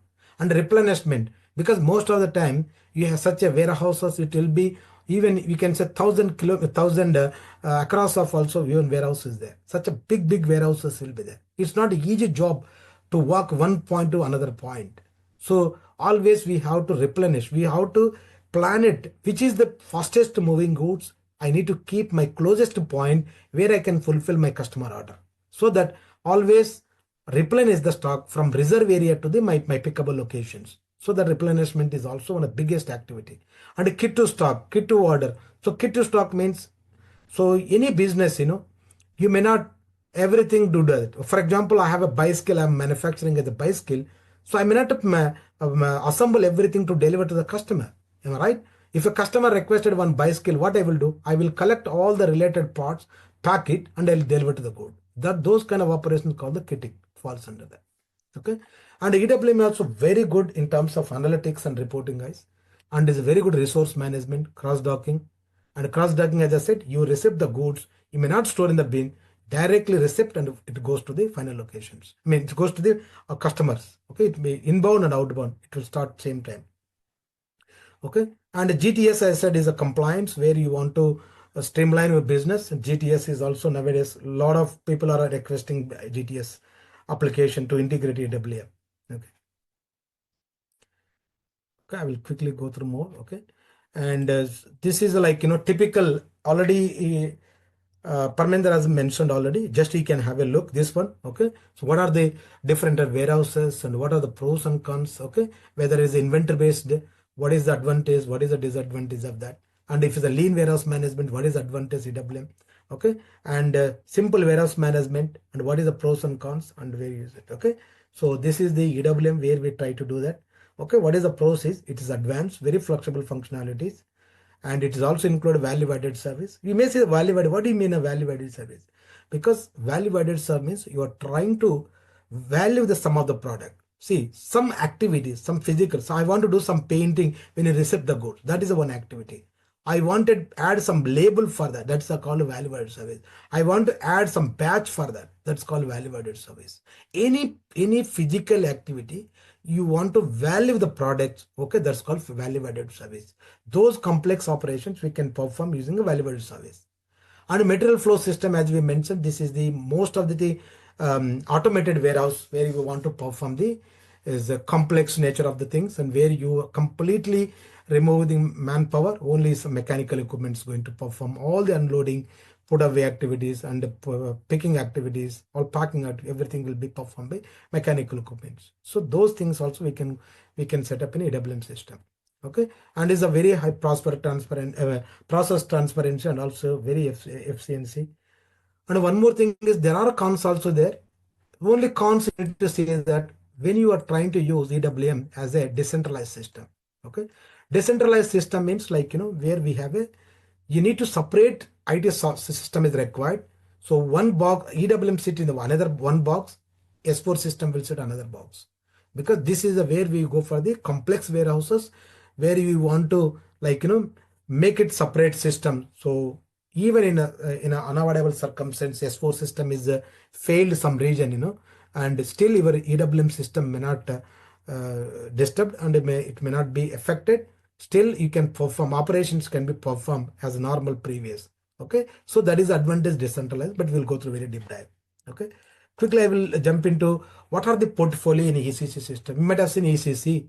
So these are the ECC is a very old, almost 35 years old software, and where typically we call as a finance, because every business it starts with the finance. Am I right? Without finance, nothing going to happen. Am I right? Every activity it involves finance and controlling, and then material management where we have to purchase certain things, and where sales, because at the end of the day you have to sell it, and you want to produce it means you have to some production planning is required, and plant maintenance, human resources, quality management, and okay, and EWM, extended warehouse management, and also GTS. There are several things, but this is a very old ECC applications. But so SAP brought into new systems called S4 HANA Hyper Analytics. Okay, HANA means Hyper Analytics. Okay, is a 4-tier application. So this is the product portfolio for S4 HANA. So earlier we call it as finance, FICO. Now it's simple finance. Earlier we call the material management. Now we call it the sourcing and procurement. So all our application EWM comes under the S4 HANA supply chain. And it now earlier called the production planning. Now it is called the only manufacturing. That's a PP, advanced production. Now earlier production planning. Now it's called manufacturing. Okay. Earlier it called sales and distribution. Now it is called a simple sales. Okay, so like that. So the names has a little bit changed, but the almost the applications remain same only. Okay, so that is the difference between the ECC and S4. But further going, you are learning S4 only. You are not at all. We are not at all using ECC. So everybody should move S4 at the end of the day. So we are going to learn everything S4 only, all the things. Okay, and this is like earlier in ECC. Simple warehouse management was there, and it is a subset of the material management. Okay. Now, in case you want to do for any business where you want to move from S4 to ECC to S4 system, so there are certain SAP has provided some migration tools where you can migrate from simple warehouse management to EWM system. Okay, so that's where we can do that. Okay, and this is the evolution of the EWM. This is a landscape. As Parminder that mentioned that EWM is not a new guys. Okay, it is started as 2006, but in ECC only in ERP as a single separate SCM server where you connect different ERP applications. ERP application means enterprise planning. Where ERP means you need to understand that other business applications like finance, sales, SD, material management. So those things all it will be called as the ERP applications, resource planning softwares. Okay. So then after that they brought into standalone. They're sitting ERP application somewhere and standalone. Okay. Then eventually they moved 2015. They realized that because you need to understand. So if at all you want to win in the business, okay, you have to keep doing something new. Okay, because other people will beat you in the system. Okay. So SAP has brought S4 HANA system. Okay, in the 2005, that is the first release they brought. Okay, then S4 HANA. That is called the 4-tier application as the HANA application, Hyper Analytics, where they connect a SIM EWM is there and under the SCM server. Then after that they brought into standalone S4 HANA and S4 HANA, where means a different ERP application. See, I can do different ERP application, here also different application connected to my EWM system, where I perform my operation, warehouse operation like inbound, physical inventory, outbound operations. Then November 2006, they released 2016, everything sitting in the one plot, one location. Okay, both warehouse management system and embedded application as well, on-premise system. So where they reduce a lot of effort, a lot of infrastructure. So where a lot of people, a lot of clients, they are moving towards that because everything they simplified their operations, their performance wise as well. Okay, remember now S4 HANA, you can see EWM, embedded EWM is a default application by default. Okay, as I mentioned that WM is also there S4, it is going to sunset. It's 25 they mentioned. Now we are already 25, but they extended some more time to 2030 somewhere. Okay, but it may not be there further going. So everything EWM system. Okay. So this is the same thing. Okay, you can always go for that. Okay, so you see, remember each one having their own pros and cons, guys. At the end of the day, which application we want to go for that. So as we mentioned that a lot of people are not going, majority, everybody going for S4. So either they are going for embedded system, all are sitting one location. That means both EWM system, all other S4 application like finance, SD, MM, everything sitting one location. There is no additional IT software, IT requirement to interface each other, every sitting the same thing. Okay, so there are some business requirement where because such a larger warehouse, it may not be possible to embedded system to manage such operations like like how you quantify the larger, it depends on the number of picks. Is the 1 million picks or like number of, so typically we quantify based on the number of picks. Okay, if it's a 1 million picks or like 10,000 picks on a daily basis, imagine that it may not be feasible for embedded. You have to go decentralized system. What happen is sometime during that operation, it may entire system will be hang. So your operation will be stalled. Okay. It's good to go for decentralized. Even something happened in S4 system or EW, your operations can be performed. Okay. Without any interruptions. So, but anything decentralized means we need a complex IT, okay? We need a complex IT landscape at the end of the day, okay? So this is a difference where you can see, okay, more things. So the pictorial representer I mentioned, where you always confusing, okay, what is embedded and the decentralized one, okay? If you look at this embedded and a centralized one, no interface required. That means no interface required. All are sitting in a single platform. Okay, I can log in my SAP system where I can see my stock. Okay, I can see my movements. I can see my inbound deliveries. I can see everything one location. Okay, EWM system is sitting and other ERP applications. Okay, enterprise applications. Okay, is also setting single box, single SAP system. Okay, so here is the transaction very easy. Material master data moving from S4 system to extended warehouse management system or any delivery movements is a very easy, very straightforward. Okay, so coming back to decentralized, here EWM sitting is separate box. Okay, and all other ERP applications sitting different box. Okay, when you want to transfer the data between the two systems, what are the data, you guys? Only typical two data you need to remember: master data. What master data? Material master data, customer master data, and a plant data. That's it. Okay, shipping location. Those are the data. Another one is the transactional data. It may be inbound deliveries, it may be outbound deliveries. That's it, guys. These are the things only you need to remember. Okay, those information should flow down between the two systems. We need a separate interface required and separate infrastructure required, the IT infrastructure, because to connect each other. So here is generally these applications decentralized. We go for the very larger warehouses and complex environment. Okay, but SAP is even embedded is a good enough medium-sized warehouses. We can still it's working very nicely. Okay, so it depends on the business, and you need to see that landscape, which is the best. We can go through more when you go to our trainings. Okay, at the moment, very on the top level, I am explaining. Okay, and as you know, there are different layout designs. We have U-shape design, I-shape design, L-shape. These are the typical warehouse layouts, guys. Any warehouse, in case you are trying to implement any warehouses real time, these are the typical U-shape design, I-shape, and L-shape. So this is not our region of interest, but at least to understand that how the warehouse layout design. Okay, so what is the difference between this one? One is the inbound, guys. You receive the goods, like unloading, you keep this. Another one is you pick it, you load it, another one. That's always inbound everything. So here also I say, you receive the goods, keep the goods, and once a customer order, you deliver the goods. So inbound and outbound. Same thing L-shape, you are receiving goods here, you keep it and you deliver the goods. Everything inbound, outbound. Those are the two operations will be there. But depends on the the kind of warehouse you are going to do that. But it will fall under the either U-shape, I-shape, L-shape only. Each having their own merits and demerits, but it's not our region of interest. That is a completely logistic engineers where they will design this warehouse layout. Okay, but in case you have a fortunate to work the warehouse where you're trying to implement from the scratch, then if you are part of that, you can always advise which is the best design for the warehouse solutions. Okay, and this is another typical warehouse layout, guys. Okay, so the operation start. Okay, invoice is the inbound dog, is outbound dog.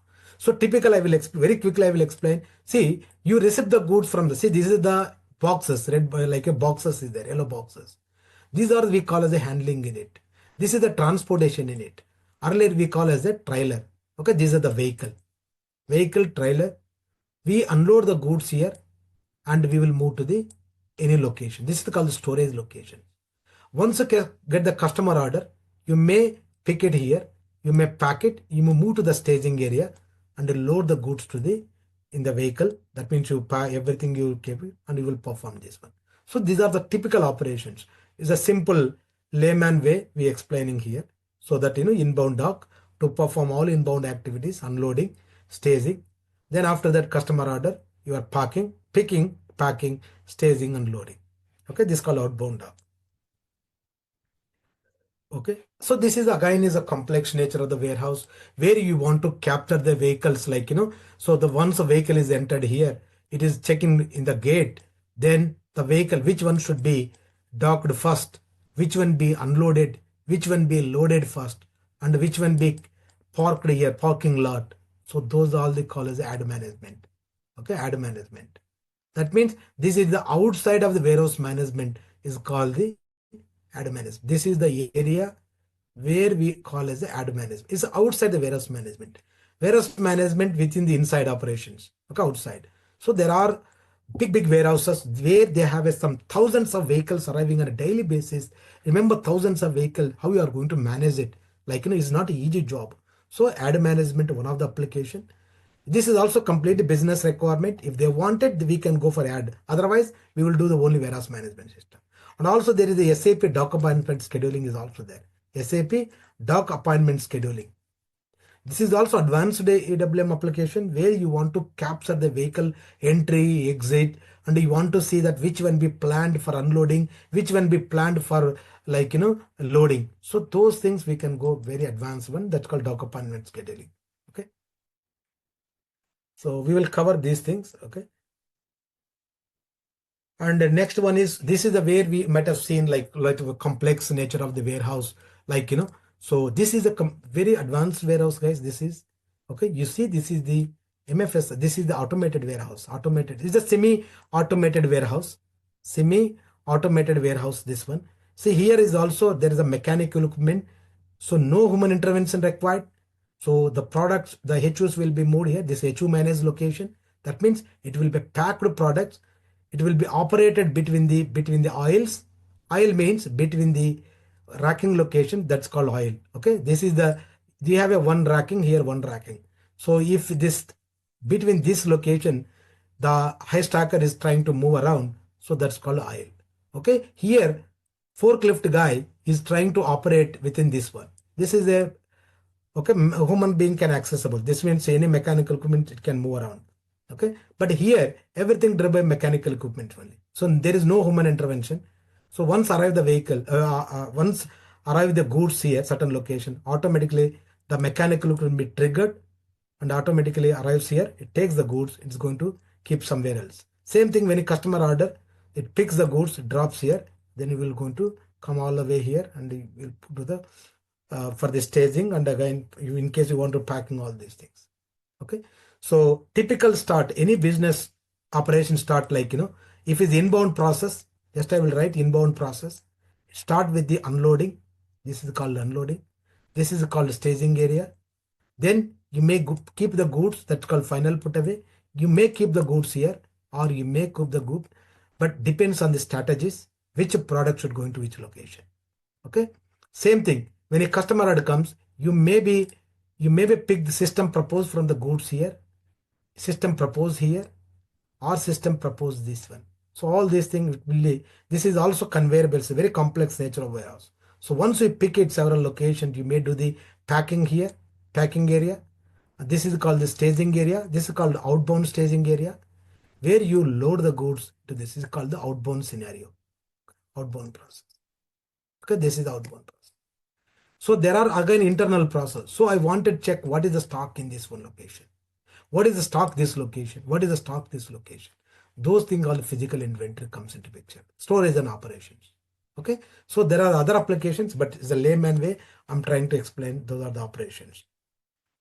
This is a completely automated warehouse. So you see that no human intervention required.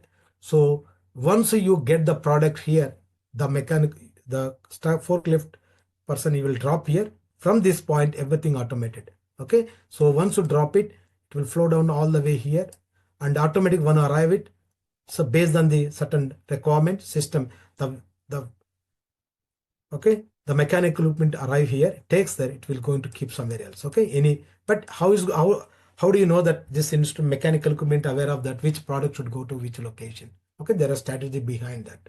Okay, so these things we can go for the MFS. Okay, material flow system. Okay, traditional EWM may not helpful for us. if at all you want to implement this kind of automated warehouse, we have to go for the material flow system. Okay, MFS. This is also inbuilt within the EWM. It's the inbuilt application where we can fulfill all automated applications. Okay.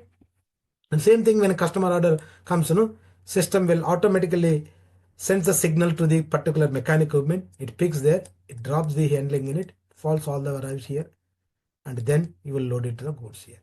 So that is outbound scenario. Okay. We'll go deep dive when you're moving that. Okay, this is also another kind of warehouse layout design.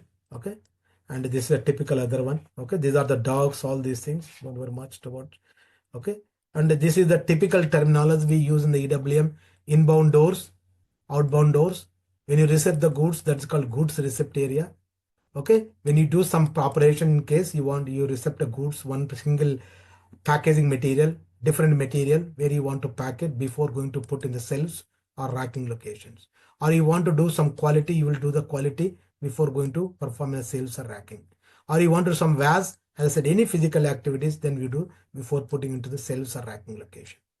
Okay, once you get a customer order, okay, always pick the goods from here, pack here, and then send it to the goods issue area, where once you get the vehicle, you will load it through the door. So these are typical terminologies where you use it.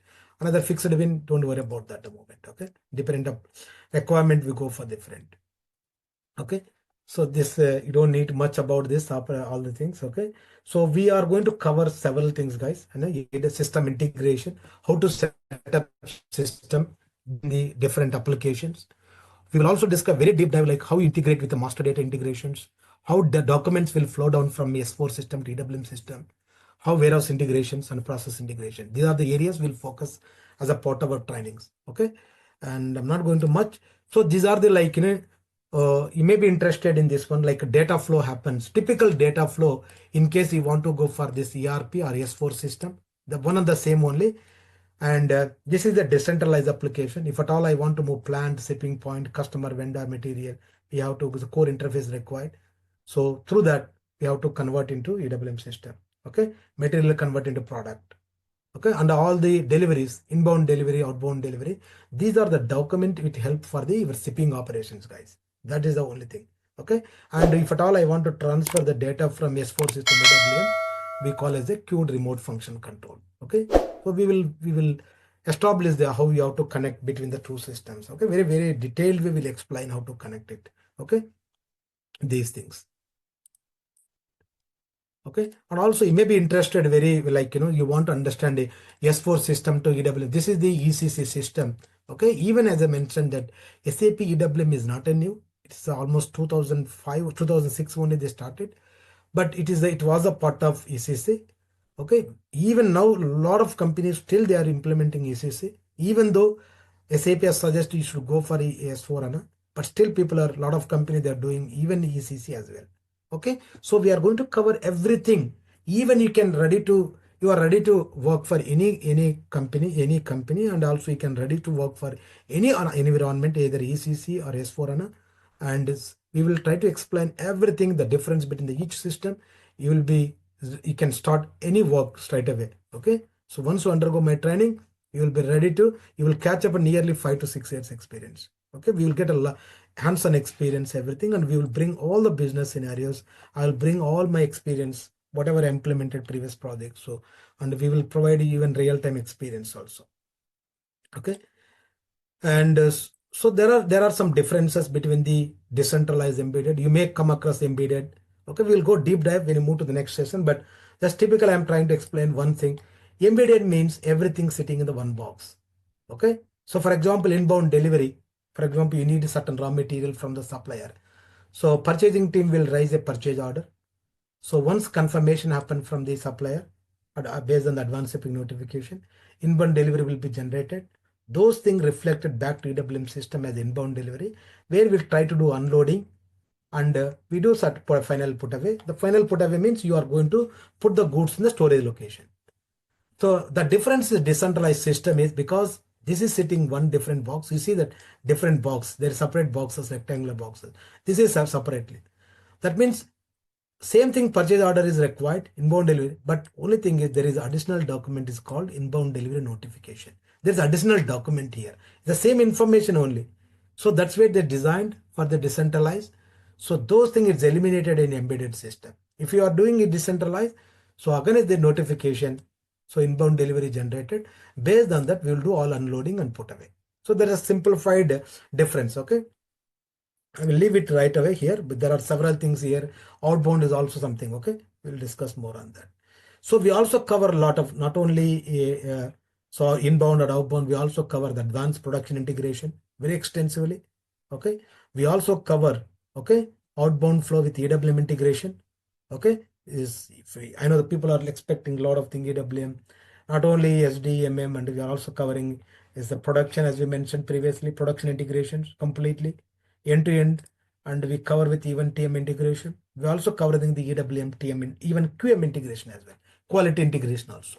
Almost all 5 models we integrate that. So you may not get this much experience one time, and majority, as per my understanding, a lot of people they're training more than 60, 45 to 50 hours, but we are going to 100 hours more than. So last session we covered nearly 120 hours where we try to do a lot of business scenarios. We cover it and a lot of hands-on experience, a lot of scenarios we run it as we are going to do real time. How we are going to run similar, you are going to learn that. Okay, if you catch up, if you learn my trainings, yes, you can be getting nearly 5 to 6 years experience. Okay. Now I'm going to try to run to the end-to-end complex inbound flow, how SAP looks like. Okay, how SAP looks like, so you understand that. I know that some people are already aware of EWM, some people may not aware of that. At least I want to show some of the screens, you can understand that. Okay, so this is like where we design our own warehouse layout. We never use any warehouse or anything. We will design our own warehouse based on our own business. That means we will explain you how SAP works from the scratch, and we will explain what business we need to implement it, how business works. If I choose certain operation, certain industry, either manufacturing, either pharmaceutical company, anything, I will explain you end to end first business, why I need warehouse. I will explain other integration parts, why we need other applications, if at all I want to perform my EWM operations. So that, as I said, like I need 0 to 0 experience. If at all you want to learn EWM, I will train you even without SAP knowledge. I will train you without ERP application. Okay, so anybody can learn EWM, but the way we teach is from the scratch, so you can gain every knowledge. And we will also expose you all the equipments. We will also expose you all the operations in a pictorial way and in a graphical way, and also in a lot of videos we present it. At the same time, we will try to explain the business scenario so that you can see it, you can feel it, you can experience it, you can gain it. Okay, those are the things. It's not just seeing and you are going to feel it at the end of the day. You are going to get a confident out of that. Okay, that means everything we'll design from the scratch, so you understand that how EWM works, and you be confidently can work any large implementation of EWM. Okay, and so as you know that just I will try to run the procure to cycle. This is the part, is the material management, where it is requirement, and finance is also involved here. So assuming that my requirement is my business requires certain raw materials, guys. Okay, I have a manufacturing company. I need certain raw material to get from the suppliers. Okay, so my procurement team, my purchasing team, remember, this is after implementation of the SAP. Okay, remember, after implementation of SAP, my EWM application implemented, my SAP is implemented, my business day-to-day operation, I need a certain raw material from the business, okay, to fulfill something. So my purchasing team requires certain raw materials, so they will start with the request. Okay, they will send a request to the customer to get the quotation. Once they are happy with the price and everything, and the time, delivery, all these things, then they will create a purchase requisition. Okay, typically is a request, as you know that they will find the request, they will find the source, they will receipt it. Okay, all it will start purchase requisition, PR. Just I'm writing very simple term of purchase requisition, because I need certain X products, Z products. Okay, but I got the purchase requisition, I raise the purchase requisition after getting the quotation from the customer. purchase requisition, purchase order, I will write it. Then some flow is there, somebody approve that this every document should be approved, because it is not at the business, it may not be straightforward. Every requirement should be, some superior guys should approve these documents, then it will for that. So purchase requisition, purchase order. The purchase order will be flow down to the customer area. Either it is will be SAP integrated one, non-SAP integrated one, or through the EWA. So the email communication will goes back to the customer. Against this purchase order, he will start preparing the order, and we say that yes, he's going to confirm he's going to deliver goods to our warehouse, so and so. So we will create inbound delivery. You don't need even inbound delivery. Why we need inbound delivery? Okay, because if at all I want to manage my operations in an efficient way, all my shipping activities, we need inbound delivery. Where is the additional document where my warehouse shipping team will perform, okay, more efficiently. Okay, so we don't need even the inbound delivery, but we can manage with the purchase order. But delivery requirement is a subset of the purchase order, but it helps you to perform your shipping operations in a day-to-day operations. Okay, this IBD will flow down to EWM system as a IBD. Okay, as I mentioned, XYZ products and the quantities. Okay, this is 10 quantity, this 10 quantities. Under some vendor. Okay, when we have a vendor. Okay, what are the requirement here I need? I need a vendor, I need a supplier, I need a vendor or supplier who need to deliver this one. So those information will be here. I need X product, Z product. I received physically 10 quantity here. So those things as a packed into single handling unit, okay, as a packaging material. And but this X product will be kept one location, Z product will be kept a different location. Once unload happen, this product will be, okay, this HU will be open, which we need to be some packaging guy, they will open it this thing, and they will repack into X product into one handling, Z product separate one before final put away. So those are the typical operations will happen in the warehouse. Such a complex one, it's not easy, it's a complex one. So I will try to demonstrate in a EWM system these operations, if a patient enough, okay, maybe 10-15 minutes I will rush through that. Do you have any questions, guys, before, because I'm not following your things, okay? And do you have any questions? Please, you can unmute yourself before jump into SAP system, okay? You can unmute yourself, guys. Anybody, any questions? Anybody, any open questions? Fine. If in case if I miss it, please you can speak yourself. Hi, Mr. Naidu. This is Ashish. One quick question here. Yes, Ashish. Yeah, thank you. In the EWM system, do we have, it's a little bit different what you were explaining. So do we still have the posting change notices in the EWM system, which is there in WM ERP? Can you repeat, please? Okay, I'm just asking whether we have posting change notification kind of functionality in EWM as well, yes, or it is just an ERP. And if it is yes, then no. It works. Yes. Okay, it is there, even posting changes. Okay, so I didn't explain this one. Posting change is there. So especially posting change, where is stock type changes, am I right? From unrestricted to blocked, under unrestricted to quality, or some of things, and also scrapping is also part of the posting change process. Okay, it is there. Okay, I didn't explain much, but so yeah, everything is covered here. Okay, so to cover this inbound process. Okay, any questions, guys, before jumping to my any questions other than that? No questions? Hi, this is Guru. Can I ask the basic question? Like, so is there any pre-requesting like for SAP MM or warehouse management, something like to learn EWM? Yeah. So it's a Guru. If you Yeah. know, that's good. If you already some MM experience, SAP or business knowledge, it's a good. But there is no prerequisite for us to learn this one. So that's why the way we explain you from the scratch. Okay. So you don't know anything ABCD of ERP, but we will teach from the scratch. Okay. Okay.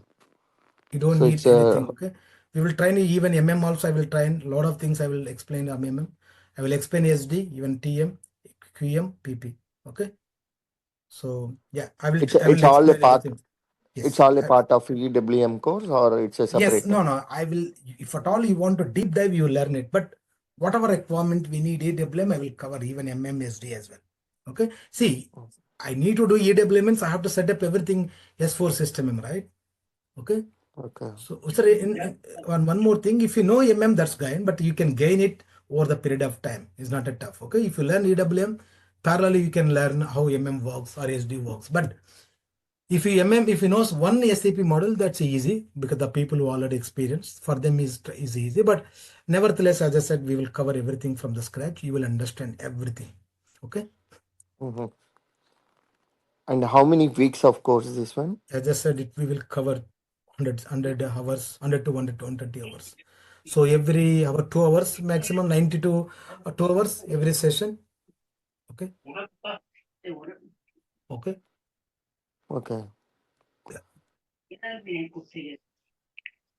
Any question, guys? Hello. Yeah. Yeah, can you hear me? Yes. Yeah. Vandeep, they said actually I don't have any SAP experience. After enrolling into this course, how can I understand all these features of SAP? Yes, that's what I'm there to explain him, right? So we have successfully delivered 7 sessions. I'm telling 7 sessions last 4 years. Okay, I'm at to try nearly 400 consultants. Even the consultant, even has undergone training, okay, basic training, he got a jobs. A lot of people got a jobs. Okay, just basic training. Imagine the advanced one. Okay, so we will train you such a way that you will get equivalent to 5 to 6 years experience. Okay. See, it's a only thing is it's a myth. Okay. Oh, I don't know anything. I cannot learn it. Okay. It's a myth. Okay. As a consultant, I can train you such a way that you will gain everything what you need to perform EWM. Okay. To become a EWM consultant. Okay. So the only thing is you should have a desire, you should have a passion to learn, and you should spend some time, because at the end of the day there is no secret, there is no shortcut, okay, for to learn SAP except practice. If you follow my one by my video to video, my every activity, every operations, everything I set up, just to replicate that should you gain. Okay? Very detailed we go for that. Okay, very detailed we go for that, very advanced level, and everything in a spoon feeding way will teach. Okay. Okay, you can go through all the feedbacks. Okay, last I believe that pilot, I think there is a pilot, I'm not sure Aman is there. So there is a you can find my a lot of feedbacks, previous feedbacks also. Okay. Okay, you can find feedbacks about me, about my training level. Okay. Actually, I have worked on the ERP implementation, but it is not SAP based. It is basically customized ERP developed in .NET. Yeah, no problem. See, as long as you know some business, it's always helpful for you. Okay. Yeah. So anything you already experienced, guy, like guys, we have seen earlier 20 years, 15 years experience, guys. It's not something new. A lot of people, even EWM guys also, if they want to enhance some more things. So we have come across a wide variety of people previously, but we targeted saying that the person who doesn't know anything, we have explained everything. Okay. So that's what I just How much mentioned, time? that no prerequisite required. Huh? How much time will it take to learn the whole SAP EWM course? Yeah, so maximum 3 months, 3 to 4 months. Okay. It will be online classes or just Online self-tutorial? online classes on Friday and Saturday, 8 p.m. same time. Okay. Okay. 2 hours each or 3 hours? 2 hours, yeah, 90 minutes to 2 hours maximum. Okay, 90 minutes. Okay. Yes, Ritesh, yes, we cover rise up as well. Okay. And I will explain the announcements, like, how we can do that. But that is not an easy job to, but I will go through some of the announcements so that, you can understand how we can do that. Okay. I will go through complete process, like, if rise up objects, like reports, form design, some other things. Okay. Monitor changes, monitor announcements. Okay. And RF announcements. Those things I will go through that. Yes. Okay. Okay. Just I will, if no questions, guys, I will jump into SAP system. Just I will run through one cycle so that you can understand how EWM application works. Okay. As I mentioned that S4. Okay, can you? Okay, I will meet. Okay. So as I mentioned that after this is assume that after implementation product, my business user, where is my purchasing team is going to raise a purchase order. Okay, in SAP system, purchase, that is called the MM side. Okay, they'll try to create a purchase order. Then once approval process over, and then once the supplier says that yes, I can deliver it, then system we will either automated or manual inbound delivery be created in S4 system. Eventually, the delivery will be distributed EWM system. As I said, how is the distribution? That we will explain. Okay, what are the approach we are going to do? How system is, how you are going to connect each other. Okay, how to integrate between the system. Those things we'll discuss. Okay, so we already set up everything. On inbound delivery, where we are trying to do unload it, assuming that physically arrive goods, vehicles are arrived to our warehouse. Then how we are going to goods receipt. That means when your goods is arrived and your stock level will be increased, in EWM system is going to add it, how it is communicating back to the S4 system. Okay, and once you do the final put away, how the stock movements will be updated back to the S4 system. Okay, those process will explain very quickly. Okay, I will try to create one purchase order saying that I need to get some raw material and how I will perform different areas. Okay, I will try to explain SAP EWM, and also I will see some RF environment, like RF means like majority you should understand that. Okay, in a real time, guys. Okay, so most of the things. Okay, so where people is going to use it. Okay, so people are going to use in RF applications, guys. Okay, this is kind of device, guys. You may not use even SAP GUI system also. So at the end of the day, once implementation happened, the business users, called as the end users, they will try to use this kind of RF device. They will perform all unloading activities, all put away activities, all stock movements, confirmations, all the things will happen in the RF devices. Okay, I will explain very detailed way each equipment. I will explain it so that you may not miss anything. Okay, so this is just one item I'm trying to explain you. Okay, 1 second, I'm trying to share it back to this. Okay, so every equipment I will explain so that you will understand what are the equipment required EWM, and what are the equipment required for the warehouses to perform operations, and how the top equipment will be captured as the resource in EWM system. Okay, those things, everything I will explain for you. Okay, I'll bring my SAP system quickly.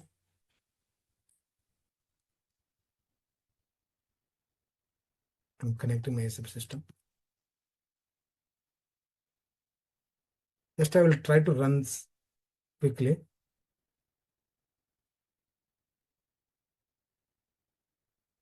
Hope you can see my SAP system. Can you confirm, guys? Anyone? Yes. Anyone can confirm SAP system? Can you see my SAP system? Okay, thank you. Okay. So this is a typical where you try to get it if you register my training. Okay, this is SAP login. This is a remote login. They will provide you all the instructions, everything. You need not worry. So this is the latest version 2023. Okay, that's what we are using at the moment. And usually you get a login credentials. Okay, Sastrageek will provide you. Okay, so this is the SAP login credential. So once you log in, you can see SAP Easy Access. Okay, and there is a even. So we'll explain more. This is like how it looks like SAP. Okay, so this is where business users typically will perform using all the applications. Okay, so for example, EWM comes under the logistics. Okay, extended warehouse management, where we can find relevant operations, relevant transactions. We call it the transactions. Okay, relevant transactions where we try to use it for all day-to-day operations for the business end users. As a consultant, you may not use it, but you can start as an end user. You can start as a business user. You want to gain EWM, you want to gain warehouse knowledge, you want to gain warehouse experience. So you can start even end user also. You can work as a support role as well. May not be, you can become a direct consultant, but you can also do some, even you become end user or business user, or you can become a consultant as well.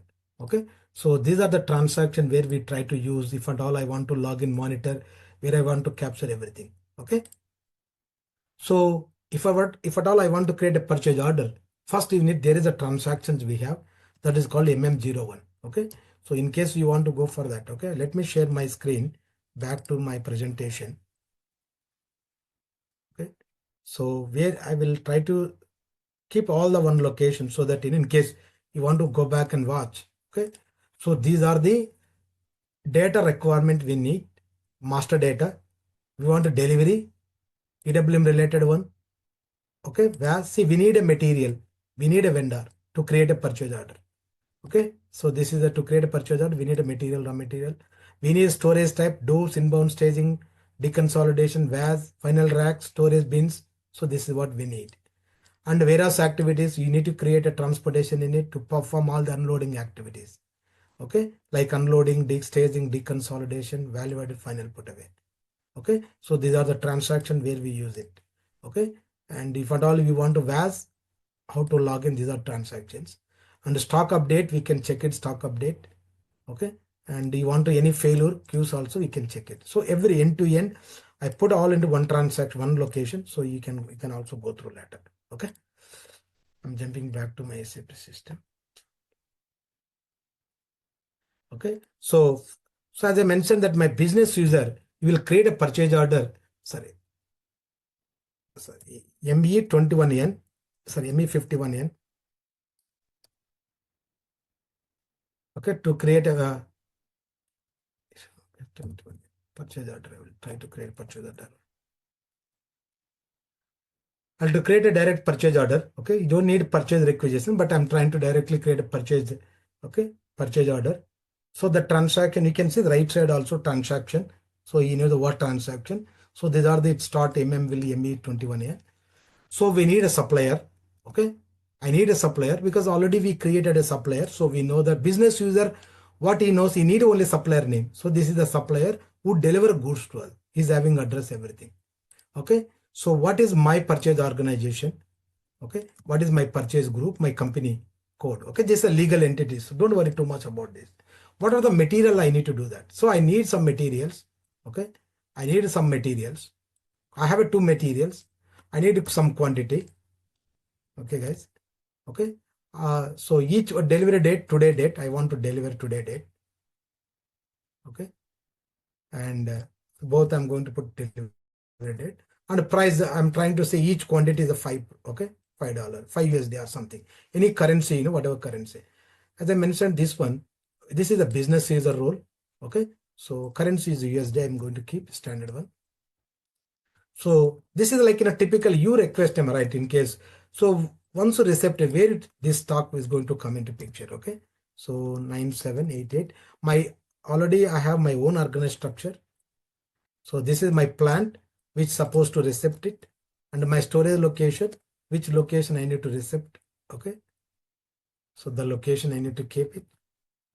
Okay, just to enter it. So that means, okay, sorry, something.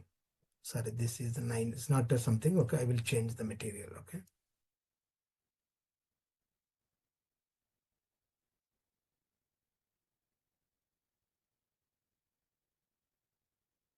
Yeah. 971. So this is a different one. So that's what is coming picture. Okay. So I have it 2 materials. We're trying to receive from the goods. Okay. This is a generic material. Okay. It's not real material. Okay. So these are the material, and it's saying that is the delivery can be met. Yes, I said it's okay. We can check it. Anything is there.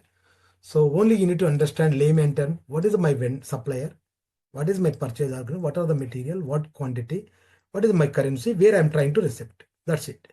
Rest you don't need. So as a business user, I know that what I need to do. Okay, just I save it. So system will generate a purchase requisition. Typically, there is a lot of thing background, but I'm not going to explain much. Okay, at the moment, just assume that purchase order created. The request we created. So as soon as they created, based on the output management, the email communication will be sent to the supplier. So supplier will receive this purchase order. He will say that, yes, I'm happy to deliver it. Okay. Then based on the confirmation, I'm going to create a delivery. So these are the transaction I'm using manually, but you don't need real time. Okay. So this is the purchase order which we created just now. Okay. And I'm going to create as a demo file. Okay. Just I'm giving some advanced epic notification. Okay. Advanced shipping notification means my supplier said, yes, he is going to deliver and he is happy to deliver whatever is committed date, the price, and the packing, all the related information. Okay. So he said he confirmed, and we are trying to create a inbound delivery. This additional document, as I mentioned it, okay, which will help for the processing of the warehouse.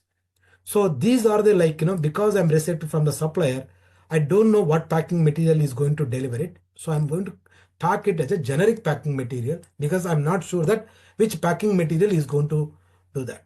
Remember, there is a requirement if at all I want to perform EWM system. Okay, HU managed is a very, very important. Okay, this is very complex, but don't worry. We will start from the very basic level so you understand. We will build one by one by one by one. Okay, so that way you will learn it. Okay, so just I'm packing here. Just I save. Okay, as soon as I save it, system will create a delivery distributed EWM system. That means this delivery is distributed. Since this is embedded system, I need not to log in another is SAP EWM system to log in with a different credentials. Since it is embedded system, I'm directly log in my monitor where I can control everything. Monitor is the EWM monitor. Single transaction, I can monitor all my applications. So my warehouse number, this is the 978, sorry.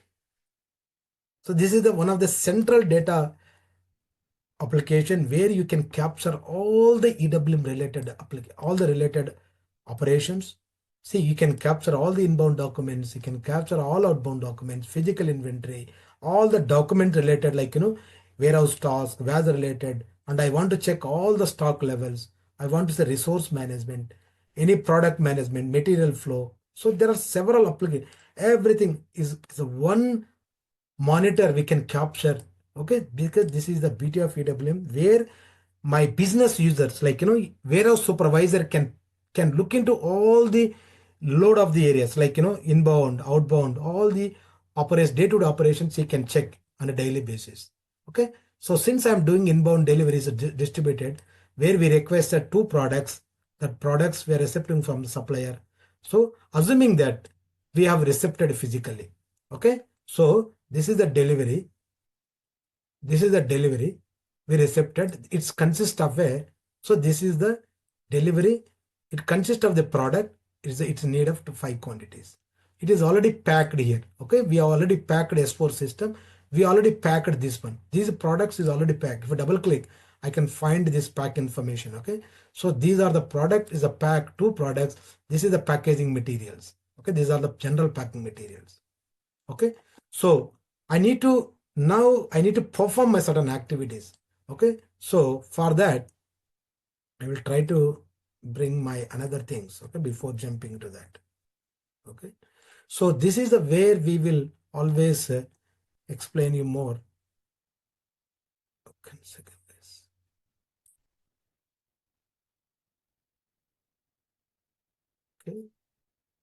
Okay, so this is where you are going to experience all these things. We will design from the scratch. So when I said, as I mentioned that I'm going to, we have created a purchase order and inbound delivery. Okay, that will be distributed EWM system. So my vehicle is entered here. Okay, my vehicle is entered here. It's arrived here. My handling unit here is the products DECO 1, DECO 2. There are 2 products here. So my warehouse shipping team will plan it for this one to unload it here as this one. Because this is a complex nature, because we have 2 products, because one product will be kept here, another product will be kept here. That means this product will be moved here by forklift guy. Okay, the forklift guy, he will move physically this one here.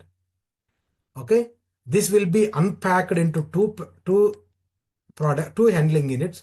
That's called 2 HUs, like a DECO 1, DECO 2. Then it will be moved to the warehouse where I'm going to put a labels for this one. Okay, labels. Okay, I'm going to labels, or like I'm going to add some of the physical activity I'm performing. Then after that, I will move into the weight checks. Then before both HUs will be moved here. Then after that, I'm going to confirm this location. I'm going to confirm this location here. So this is the complex nature of the work. So there is a background, a lot of configuration is required. We call it the configuration. So this kind of complex business process where we have any business requirement in a client side, where we do EWM to capture this complex nature of the movement in a simple operations. Okay, that's called a process oriented storage control. Okay, process oriented storage control, where we perform all these things. Because I may use even layout oriented storage control also, LOAC also here. So these are the process where I'm going to use to capture these complex movements to finally move my product DCO1 here, DCO2 here. So that is what I'm going to show in the system now. Hope you understand that what I'm trying to explain. Okay, back to my SAP system. Okay, so typically if at all I want to perform this one, okay, what we do is, okay, this is the inbound delivery. We can see that status put away not started, goods receipt not unloading. Same thing, the product HU is there. If I select here, I can find my products, all these things. Okay, so it starts from the, I know this is the maybe is a very too much for you, but just this all that you assume that today I'm exposing some of the process, I'm exposing some of the tools. Okay, so just I need to create a transportation in it where I need to perform this some of the activities. Remember, the shipping team in a real environment, SIP team will plan for the transportation in it. Like, vehicle is arrived, right? So the vehicle we call as a packaging material. So like in a box, the vehicle itself we call as a packaging equipment, and we create a transportation in it where we are recepting the goods. Okay, so the vehicle is assuming that vehicle is already arrived, but we are planning, shipping team is a planning which door is empty. Okay, so which delivery we need to assign it. So I'm selecting which door is empty for me to unload all these activities. Okay, so I'm selecting is some door is already vacant. I'm selecting this one. Okay, so then I need to assign my delivery, whatever delivery I need, I got it. Okay, the delivery physically we got it, all the stock, and the delivery created in the system where my shipping team is planning to unload these activities. Okay, so one second. So I'm going to assign my delivery here. Okay, I'm assigning my delivery here. Okay, is already assigned. Just I will check it and so that is already assigned. Okay, so the delivery is assigned. Then just save it. Because I made a very complex here. So first assuming that the vehicle is already entered into my gate. Okay, that is the first action. The vehicle is arrived into my gate. This is the step where we need to perform. Okay, so the warehouse shipping team will perform these activities. So vehicle is entered, door is assigned. So because we made such a complex nature, I'm going to cover even add movements also. The vehicle entered into gate and move into that location, move into the gate. So this is also captured here. So that means from the gate to my door. So this is the warehouse task. We call as a warehouse task. So the task will be performed. Physically, we are moving the vehicle from gate to the door location. That's called the warehouse task. So there is a warehouse process time means to capture this moment. If at all I want to move the stock I want to move my HUs from one location to other location. To perform certain act, we need a warehouse process type. That's called the goods moment. To capture goods moment, that's called warehouse process type. Okay, I need to confirm it because I need to physically I'm going to move door and eventually it's a move to the door location. Now the vehicle is connected to the door where we are trying to perform the unloading activities.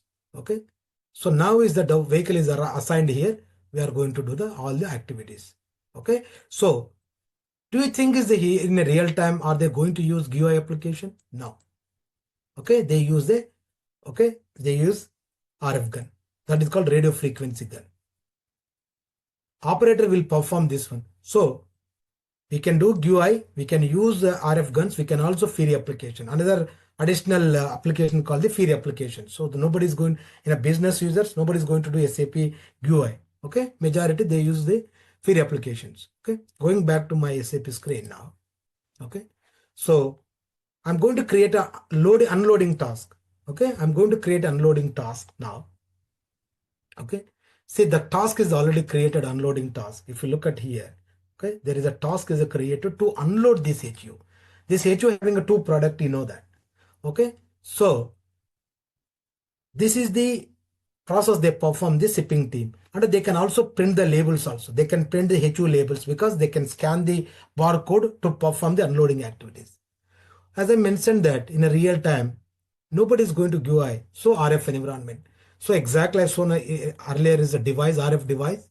Okay, previously I explained how it looks like RF device. Okay, so since we don't have physical device, I'm going to use a transaction to perform RF activities. That is called the RFVI. The transaction is RFVI, where we log in the real physical device. Assume that we don't have physical device, but I'm trying to log in a SAP application where I can access my RF applications. Because see here we can see inbound, outbound, all these things. Since I'm doing inbound activities, I'm going to receive the handling in it. I'm going to receive by transportation in it. I know which door I'm going to unload, door 4. That's what I selected. So here I need to, my operator is going to perform these unloading activity here. Okay, so it is same thing. I can see that what HU says the 237. You can also see that. Okay, here the HU number is 237. Okay, so 237. So we are performing unloading activities. Now you see any task is created here. So because we already created unloading task through the transportation, any task is there. But I'm confirming the task through the RF environment here. Okay, so real-time scenario, like, so I confirm the things. Okay, HU is I scanned the HU and I know that this HU having a DCO1 product 5 quantity, another product DCO2 product 5 quantity here. Okay, so once confirm it, I'm going to confirm my here.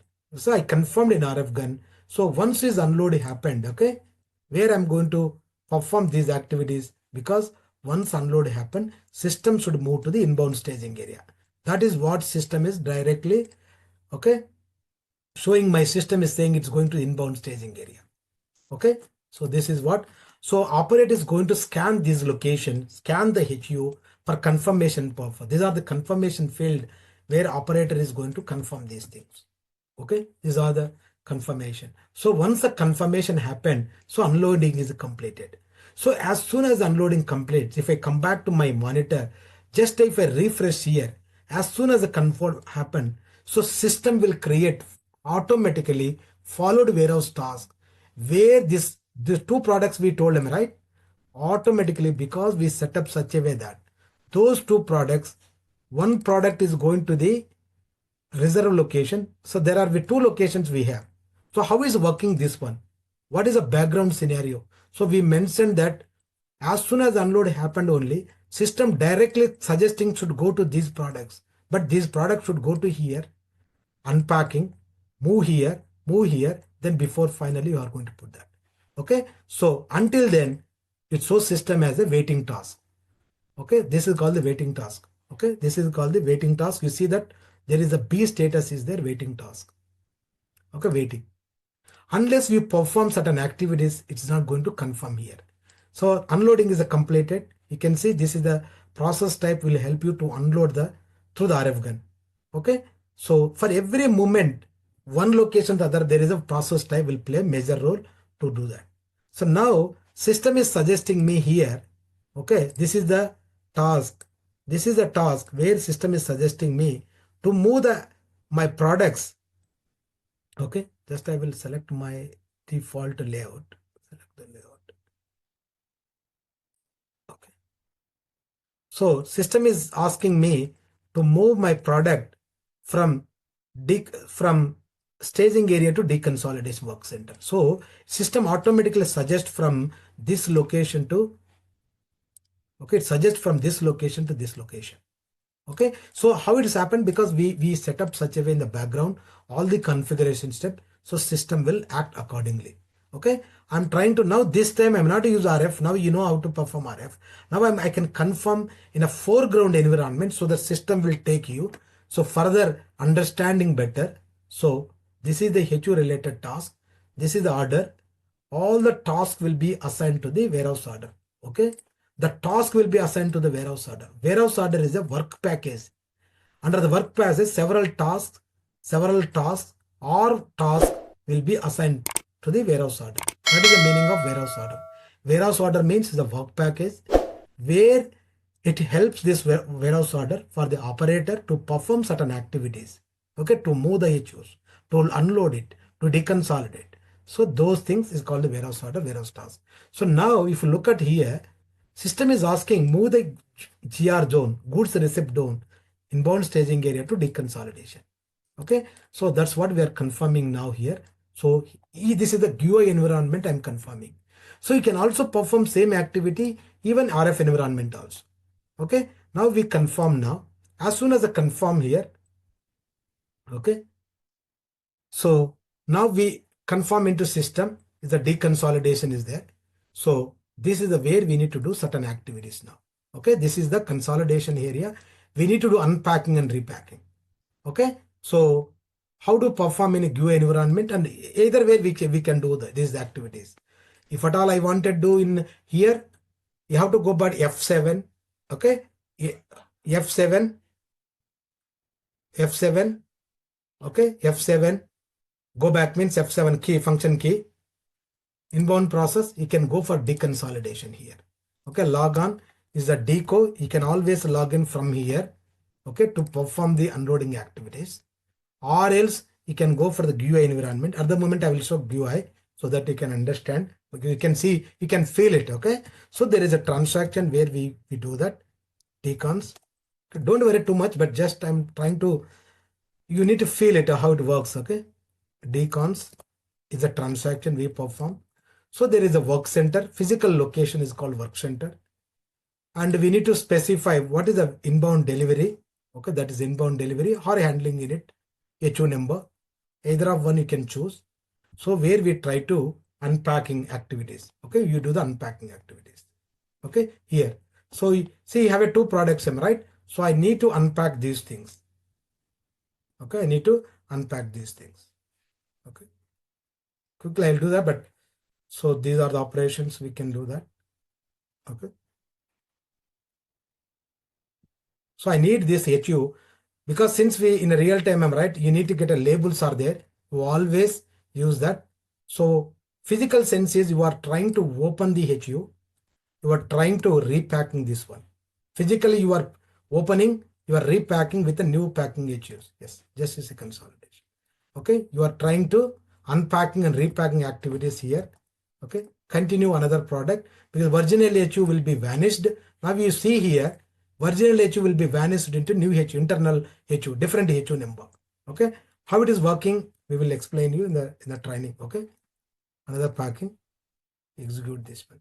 Okay, so original HU will be disappeared and all the new HU 7 series number. Once we pack it, we need to close the HU saying that the activities are completed. So select this HU, we need to close down this process saying that we have closed the HU, we have completed the process.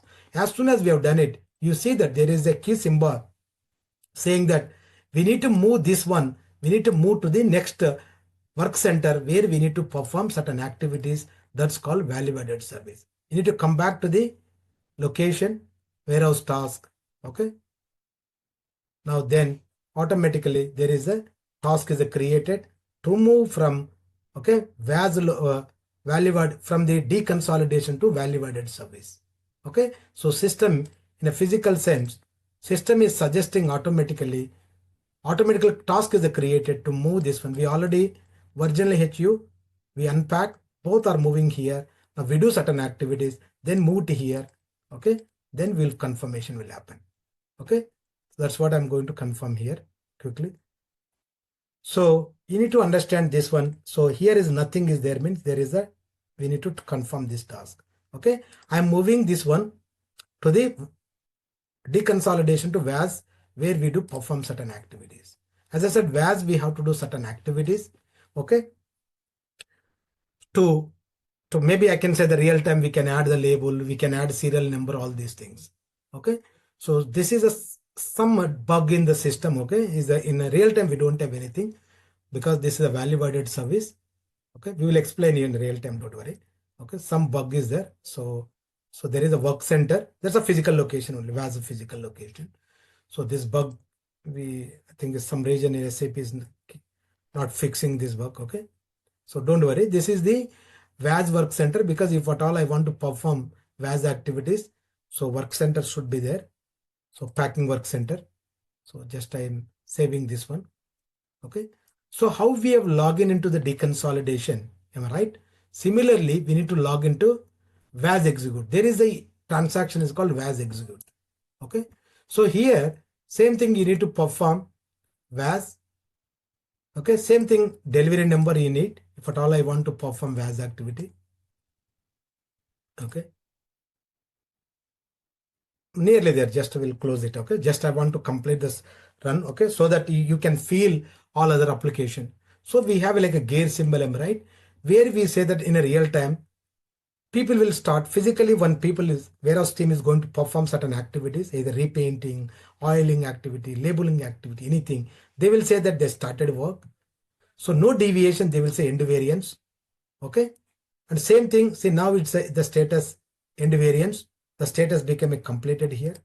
Okay. Same thing, another warehouse task, another product I have. I will say that double click this one. Say that the activity is started. Okay. The activity is started. Then become a status, become a B here. Okay. Then everything is completed. Then I can say that end variance. Okay. So this is the end variant. So the task is completed. So once we perform, we need to close down this HO. So that means every time when you perform certain activity, you have to close that, saying that next followed activities. Okay. So one I've done it. Okay. I'm trying to log in one more time, because what happens is when a status become a VAS order, okay, is order where it helps you for a warehouse operator to perform certain activities. That's called warehouse order. Don't think, oh, what is a VAS order? It's an order where it helps you for the operator to perform certain activities. That's all. Okay. Okay. So this is both activities completed. If you refresh now, so automatically there is a key symbol is there. It helps you operator to move these HUs to the certain locations. Okay. That means we are moving from ID point locations now. Okay. Because I'm trying to explain you guys this to understand better. Okay. Because otherwise you may not realize the importance of the EWM system. So this is where perform now. I'm going to move ID point, wait to do some wait checks before final put away. Okay. Before confirming the final locations. Okay. So as soon as I refresh now. Okay. So now I got another warehouse task, move to from VAS to the ID point location. See, VAS to the ID point location. This is the source location, destination location. Okay. And these are the HUs. These are the products. Okay. So this is where I'm trying to confirm. This time I can confirm directly using this one. I'm trying to perform all operations one set. Okay. So say I'm confirming a background now. Okay. So it's confirmed now. Okay. So the stock in the ID point location now. Assuming the operator, they already checked the wait checks now. Okay. So wait check is confirmed. Okay. So you see now the B become a, whatever you have seen earlier, when you unload happened, those two tasks, final put away. One is going to YDL pick face reserve racking location, YDL pick face racking. That means incel is proposed for us here, this location. So eventually is open now. So the operator, the forklift guy is going to keep these goods here and another HU. One HU will be moved from here to here, another HU will be there. So that he is going to confirm using RF gun, but since we do not have much time, so I'm going to confirm here. Okay, this is the one. Okay, I'm going to confirm the background. Sorry guys, I select wrong one. Okay, so I need to select this status is empty status. Okay. Okay. So I confirm in the background. So both tasks will be completed. So final put away is completed. So that's what. Now when you see the status of this one delivery, if you look at here, status now, put away completed, goods receipt unloading. So unloading goods slips happened through the TU, RF gun, we have done it. Then final put away, we performed after performing several steps now. So how do I check stocks? All these things we can discuss. Okay, if at all I want to see stocks, okay, I can check stock bins. Okay, physical stock of this one. So many things we can do that. Okay, so once we perform these operations, so we have a transportation item, right? So this vehicle should leave him, right? It should not be kept as long, because this door will be locked at the moment, unless we typically once unload happened, will close down this door, because this door will be facilitated some other activity, otherwise it will be locked now. Okay, so what I will do is I will say that the door is, because the ad management is enabled here, I need to perform through the ad only, because there is no provision for me. So I'm going to disconnect my transportation in it, okay, through the ad. So through the some checkpoint, okay, so the any gate point, exit gate point, okay, any gate point I'm trying to do, I'm confirming. So from the door, my vehicle, my transportation in it, physical transport in it is a disconnected from the door to door, so that it will be moved out of the checkpoint. Okay, that's what I'm doing now. Okay, this is done.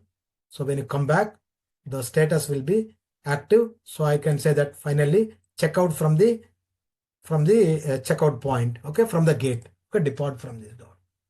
Okay, so this is the completed. This is the whole cycle complex inbound process, guys. Okay, there is so much things is there, like whether is the delivery data updated back to the S4 system, those things we will discuss the next session. But this is the overall process where you might have seen a lot of screens now, how it is going to work here. Okay, I'll stop now.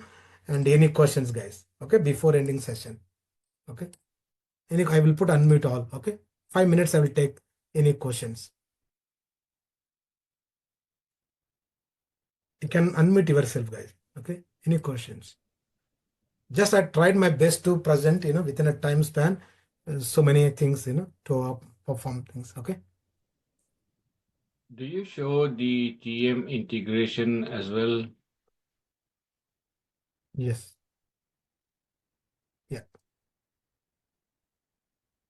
yeah, we will do that. Yeah, TM and AWM integration, MM, SD, QM, okay, PP. The yard management as well? Yes, that's what I covered them, right? This is what we have done it. Okay, so I will try to show some of things, guys. Okay, I missed it. Okay, so the syllabus you might have come across them, right? Let me share my screen now. Okay, the topics we covered earlier. Okay, how the mode of our training looks like. Okay, just a minute. I'm going to try to share it. Okay, so if you look at here, okay, hope you can see my Excel spreadsheet, Google Doc. Yes, So sir. this is the where you guys can go. Okay, these are the topics we covered, guys. For everything, we very detailed we go for that. First session we go very detailed way.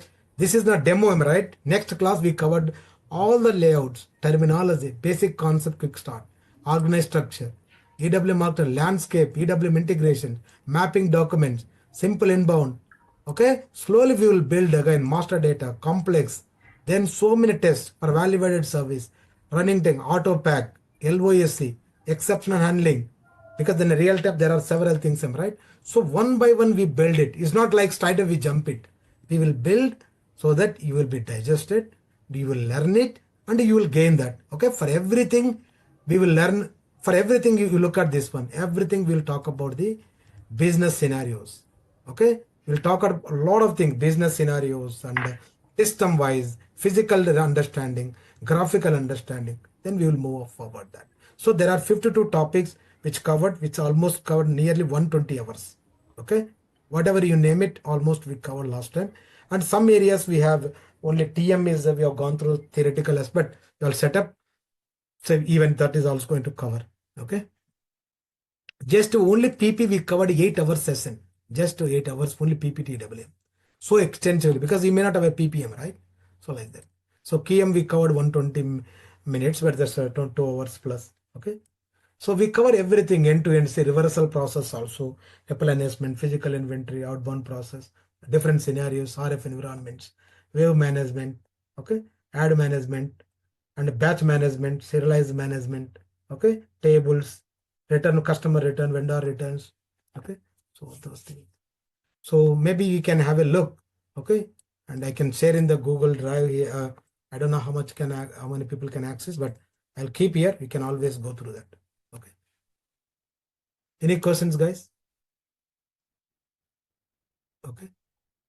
If you have any questions, okay, don't hesitate to contact me one-to-one. You can take from Aman.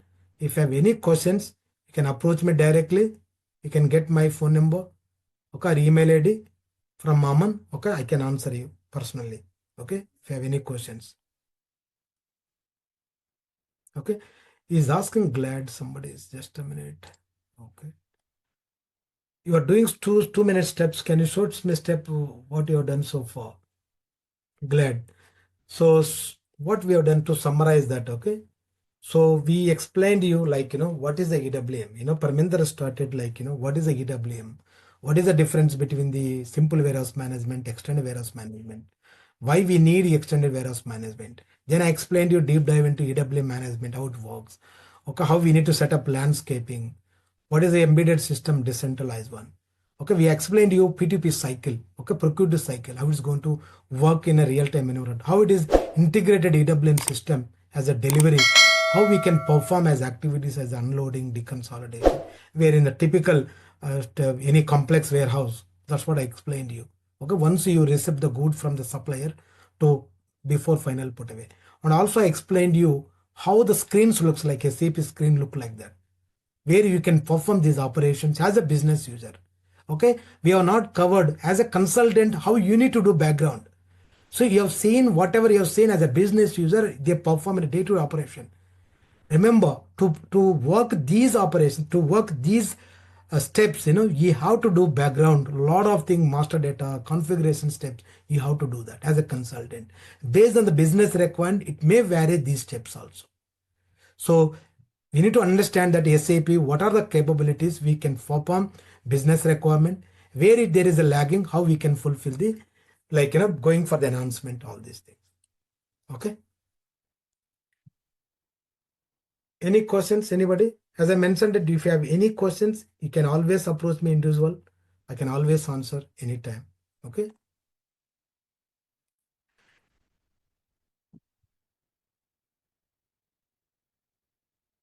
Okay.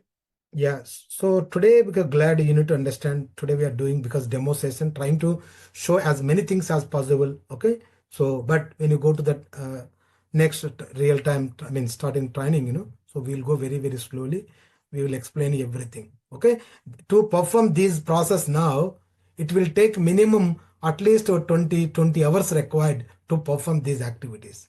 Okay, whatever I've done, end-to-end scenario, we require minimum 20 hours. So a lot of background topics we need to cover so that you can understand everything. Okay. Okay. Okay, is glad you only is can ECC be connected S4 and EWM? So it may not be. Okay. If you perform ECC, you only can perform ECC only. There is no, you cannot connect ECC to S4 Anna. Okay.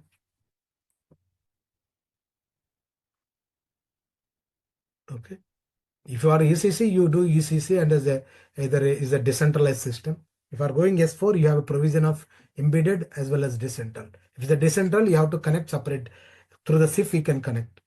Okay. Okay. Any other questions I can see here? Will be the training will be decentralized embedded. Mohit, we are covering only embedded one. Okay, but we'll cover everything, whatever we require decentralized, and so that you don't even any difference while working decentralized. Okay, we cover everything. Okay. Only yes is recorded. This session will be shared. Okay. Okay, that's all I can say. Questions? If no questions, then yeah. Eric is asking, will you get the notice after this course? Which program do you use the mind map? I think mind map I'm not going to use anything because maybe you can check with the Parminder or Aman can also respond to you or Gaurav can respond to you. Okay. Yes, sir. So we are announcing a sale also, as the Parminder sir announced So we Yeah. have 48 hours of the sale. So you can avail 25% discount over this training. And I have provided the link to enroll and also provided the coupon code. So you can apply the coupon code and enroll. And also you can share my feedback also, okay? So where we can see him, right? The test pilot, something is him, right? So in case Yeah, some of the on Trustpilot. new team member, they may not aware, am I right? So they can always see our feedback, previous, okay, sessions Sure, feedback. sure. We have Okay. over around 4.8 ratings on Trustpilot. Okay, Ashish Jain asking how BP works and how it's set up. Okay, we will train you everything. Assessment, everything means you get everything. Okay, everything you will learn it. Whatever require, you are good. Yes, you will train you how to create a BP as well. I will explain how to set up config level also BP, so that you will be confident in how to set up BP as a vendor, supplier, everything. Okay.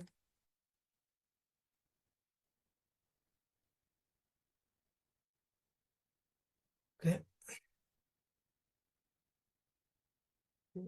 Thanks, Dheeraj. Okay. Yeah. Yes, you are right, Ashish. Yes. Yes, S4 config also. I will explain S4 also. Okay, don't worry. As I mentioned, zero requirement means you can imagine that how much confident I am trying to explain even finance, even SD, MM, PP, QM, TM. You can understand him, right? How much knowledge is required to capture all other thing models also. Okay. So as I said, I have a tremendous experience. I've trained 7 sessions. Okay. So yeah, don't worry. We'll help you. Okay. Only you need to practice. Okay, there is no secret for learning SAP, is a practice. If you practice, you'll get it. Okay. Okay, guys, I need to leave now. If no questions, yeah, please, we will connect next session. Then we'll connect again next Friday, same time 8 p.m. IST, and again Saturday again 8 p.m. IST. And if you have any individual, you have any questions, yeah, please don't hesitate to contact me. I can answer you. Okay, 1-to-1. Thank you very much, guys. Have a nice day. Take care. Bye bye.